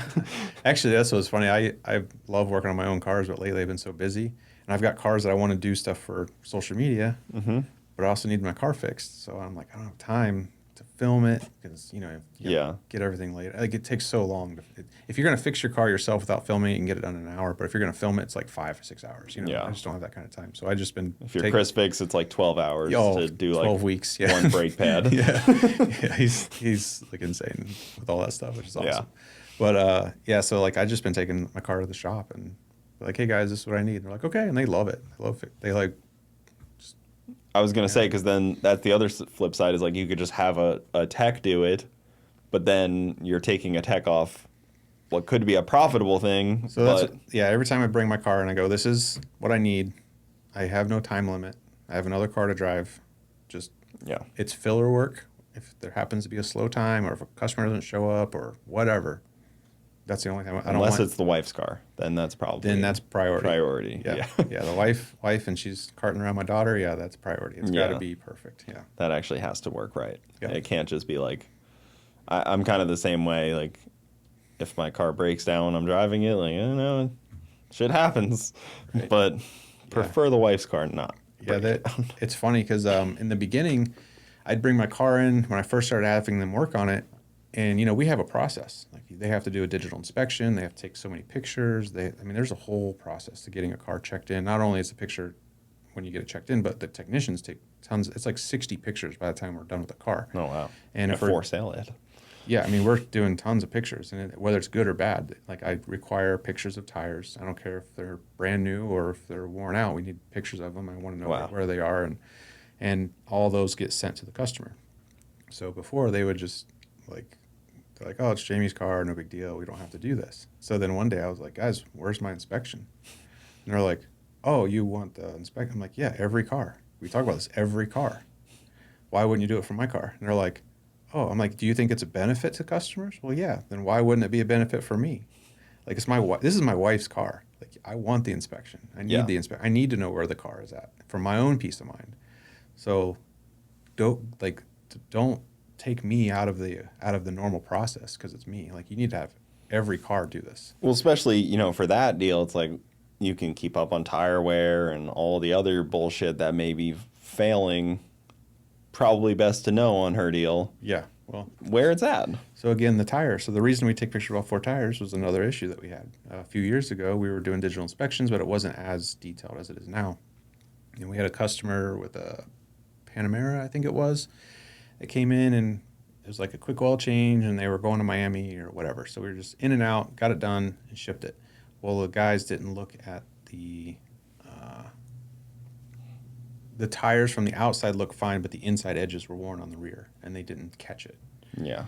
So the guy's on Alligator Alley, and he's got a tire that blows out, like 200 miles after we serviced it. It's like, come on, guys. Yeah. How do we miss this? The inside wear is what's going to wear. Yeah, and so the customer's pissed, and I don't blame him. I'm pissed. I'm pissed for the customer. Like, yeah. It's not the way it's supposed to work. So from then on out, I'm like, I don't care what the condition of the tires are. Take a picture of all 4 tires because now you're forcing the tech to look at the tire, take a picture of it, and take a measurement of the tire and like note it down. So if there is an issue with the tire, we need to know about it. Yeah, that's a cool deal because it's not just a service; it's a multi-point inspection. Yeah, we documented. We do that with every car, and we don't charge for it. Yeah. Yeah. So if it's just for an oil change, we do that with every car. If it comes in if you drop the car off because it's got a brake light out, it goes through that inspection. That's cool. Yeah, that's a pretty trick addition to things that's that next level, that like 10% extra effort to get it. I mean, it's probably more than 10% extra effort, but still that like extra effort that goes a long way. We hand wash, dry, and vacuum every car. Wow. If it's a first time, so we have colored key tags that mean different things. So for first time customers, they have a colored key tag that everybody knows it's a first time customer. So when it's done being washed, we have at Elite, we have these little stuffed monkeys. It's got our logo on the shirt and it goes in the car. If it's got a car seat, we get an extra one in the car seat. And then we have a little handwritten thank you card and it says, we're not monkeying around. We really care about our customers. Thank you for your business. And everybody signs it. Wow. And so like, just extra. People love that. They get in the car. It's clean. Yep. It's fixed. They get in there, and then there's a little monkey, and they're like, "What's this?" And they open the card, and they're like, "Oh man!" We have people come running back in, which at first you're like, "Oh my God, is there a problem?" and then they're like, "Oh, this monkey is awesome. Thank you so much." That's and then, cool. So we do little stuff like that. We just recently, I believe, might be one of the only Euro shops in the country that offer a lifetime warranty. We were doing a 3-year, 36,000-mile nationwide warranty, which we still have that in effect. After that's over, we do our own lifetime warranty, so it has to come to us. But as long as you own the car, we'll warranty it. You warranty, like, the repairs for life. Wow. Not the service. Any Obviously, repair that you do, you warranty that repair on a Euro car. So you put an alternator on it, it's under warranty now. If 12 years from now you still own that car and that goes bad, we'll replace it. Parts, labor, it doesn't cost you anything. That seems really interesting for you to think to do that. It took me 6 months to get that program in place. I had to get lawyers, and we had to write up a document, and they were asking me a ton of questions, like, well, what happens if the part fails and it causes other issues? And like, I was like, oh, these are good questions. What happens? That's how my brain was immediately like, man, there's a lot that goes into that. That's not just like one day, okay, you're warranted now. Like that's a huge step. Yeah, on our website we have it on there, and then there's like a terms and conditions. So kind of, we're not going to warranty commercial vehicles or any aftermarket components, things like that. We don't warranty exotic cars. So my initial knee-jerk reaction is like, people with a Euro car are crazy not to take their car there for service. That's the goal. And that's like, yeah, it makes complete sense, but just like it's kind of a no-brainer at that point because shit, you need your alternator trans, stupid things like that. Yeah. Yeah, we have these monthly senior leadership meetings. So me, my COO, my marketing director, we all get together once a month, and then we have weekly meetings with all the store managers and my COO. And depending on the week, we ask all these different questions. But the main two questions that we ask all the time is how can we improve the lives of our internal customers, which is our staff? How do we improve their lives? Mm-hmm. And how can we increase the level of experience our customers have with us? And asking those questions, you get a lot of stuff. So we ask, like, what's the biggest pain point our customers experience? So loaner cars was one of the biggest ones. We would ask customers, hey, what is it that you would like to see? Well, every time I call, you guys your loaner cars aren't available. Well, we only had 2. So I bought 10 brand new cars, GMC Acadia or GMC, whatever they are. Wow. So we bought 10 of those, brand new. Or leased them. Yeah. And so now we have more loaner cars. And then we got the lifetime warranty. And then, like, I want to make it so there is no option. Like, you should just come to us. So where do, like, other shop owners go that are, like, struggling to want to break through to that, to, like, learn this? Or even, like, have you thought about, I know it sounds so freaking lame, but, like, teach a course or, like... Consulting? Yeah, like, even, like, try to... I'm sure there would be some shop owner that would pay you to come to his shop and like, hey, can you please come and help me revamp this? Because it's such a prevalent thing of like, you could have 9 out of 10 things right, but not realize that 10th, that's holding you back. There are programs that you can join that are out there for shop owners. And there's mastermind classes, there's things like that you can get in touch with. And Facebook has a group they have a shop owners group, but it's Facebook. So probably toxic, yeah. Yes, it can be. You know, sometimes you get the shop owners that are asking questions like, oh, what tool do I use for this? It's like, well, that's not really an owner's question. That's a technician's question. Yeah. Like, what's an owner's question? So, but I've had people reach out to me and they're like, hey, man, can you help me with this? I don't know what to do. And then I'll help them out. But, yeah, it's like I said, I did not start this way. It was because like somebody in Texas, isn't there? It's not your competition. Yeah. Oh, I love helping people. I've got friends in town. There's others like every Euro shop owner in Sarasota, Bradenton area. Yeah. I know the owner very well. We're friends. Mm-hmm. So like we call each other like, hey, what are you doing for this? Or what's this? How are you doing this? Or how are you handling that? So like we're all friends. Like I have no enemies. So if somebody wants to go to that shop versus mine, or wants to go to me versus them, I'm not saying anything bad about them. They're hopefully not saying anything bad about me. I don't think they are, but it's just, they've had to borrow tools from me. I've borrowed tools from them before, like a specialty one-off weird tool that we need. Like, hey, do you happen to have this tool? Actually, yeah, we do. Cool. Do you mind if I borrow it? Yeah, no, come on down. And do you do much like actual like upgrading? Like if somebody's like, oh, I want to put like an exhaust on my... Oh, yeah. Like, yeah, because it's not just like repair. It's like, some cars like you want full titanium exhaust or something. We're the APR tuner for Sarasota. Okay, cool. And we're also Dynon tuning for BMW. And we do some other off-the-shelf tunes. We're not doing anything custom. We're not custom making an exhaust. We're not custom tuning. We don't have a dyno. There's no reason to on most of those cars. It's like somebody already did the R&D on this. Why would somebody want to pay somebody else to do? We do a lot of exhausts. Yeah. A lot of G80, M3s, M4s. We do some Ferraris. We do Maseratis. We do.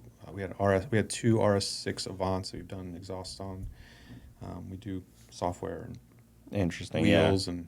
I guess suspension. A lot of people probably didn't pick up that you're also like the upgrade the car, not just keep it in the shape it's in. Majority of our work is service and repair. Yeah. But there is the performance aspect, and we have some of those customers that want that, and we love that stuff. That's fun for us. Well, and also like sometimes servicing a car is just upgrading the parts. Like if you have a 388 Ferrari, like putting a new exhaust on it is probably in your best interest because it's outdated and it could be better. Like, why are you just going to fix something to OEM when you can like Right.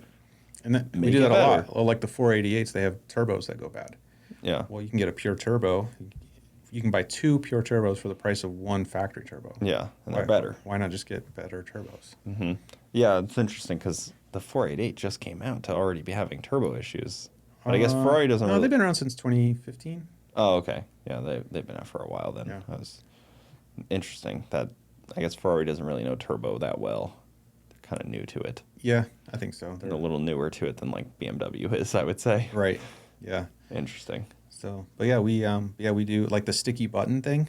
You ever hear about the sticky buttons? Mm-hmm. So like Ferrari, Maserati, they brand new from the factory. They have these soft touch buttons, and they get, especially down here in the heat and the humidity, they just become like gummy bears. They're gross, and you're in this really fancy high end car, and you can't roll up the windows because you don't want to get sticky stuff on your fingers. It's terrible. So to fix that, Ferrari replaces it with new ones that also are soft touch. So you're just going to end up having, and it's thousands and thousands and thousands of dollars to fix in like a week, because you got to remove all the door panels, the steering column, the center console, the dash, like all these things.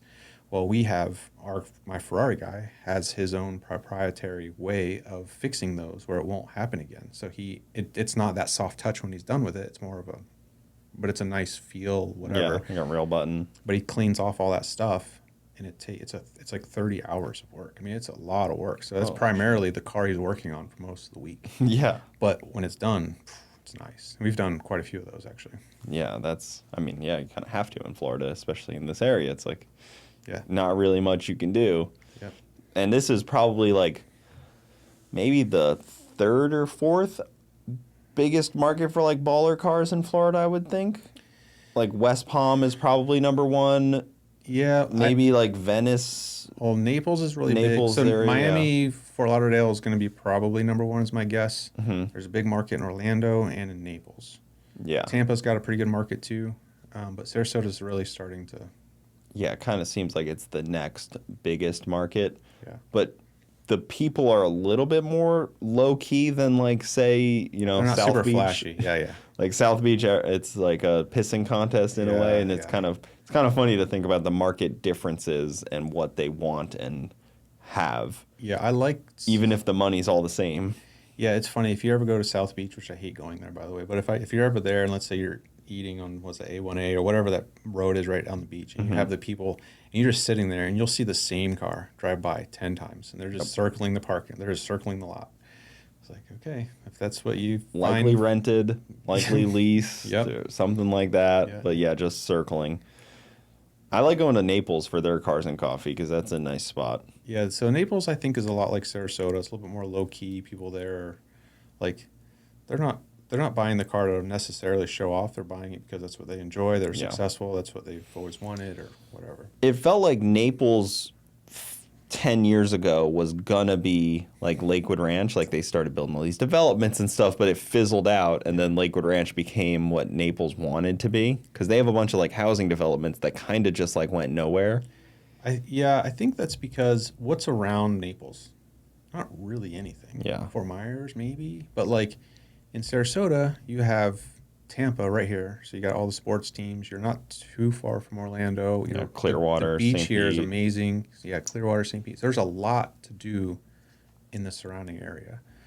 So I think that's why Lakewood Ranch being right off the highway, you can jump on the highway and be up in Tampa in no time.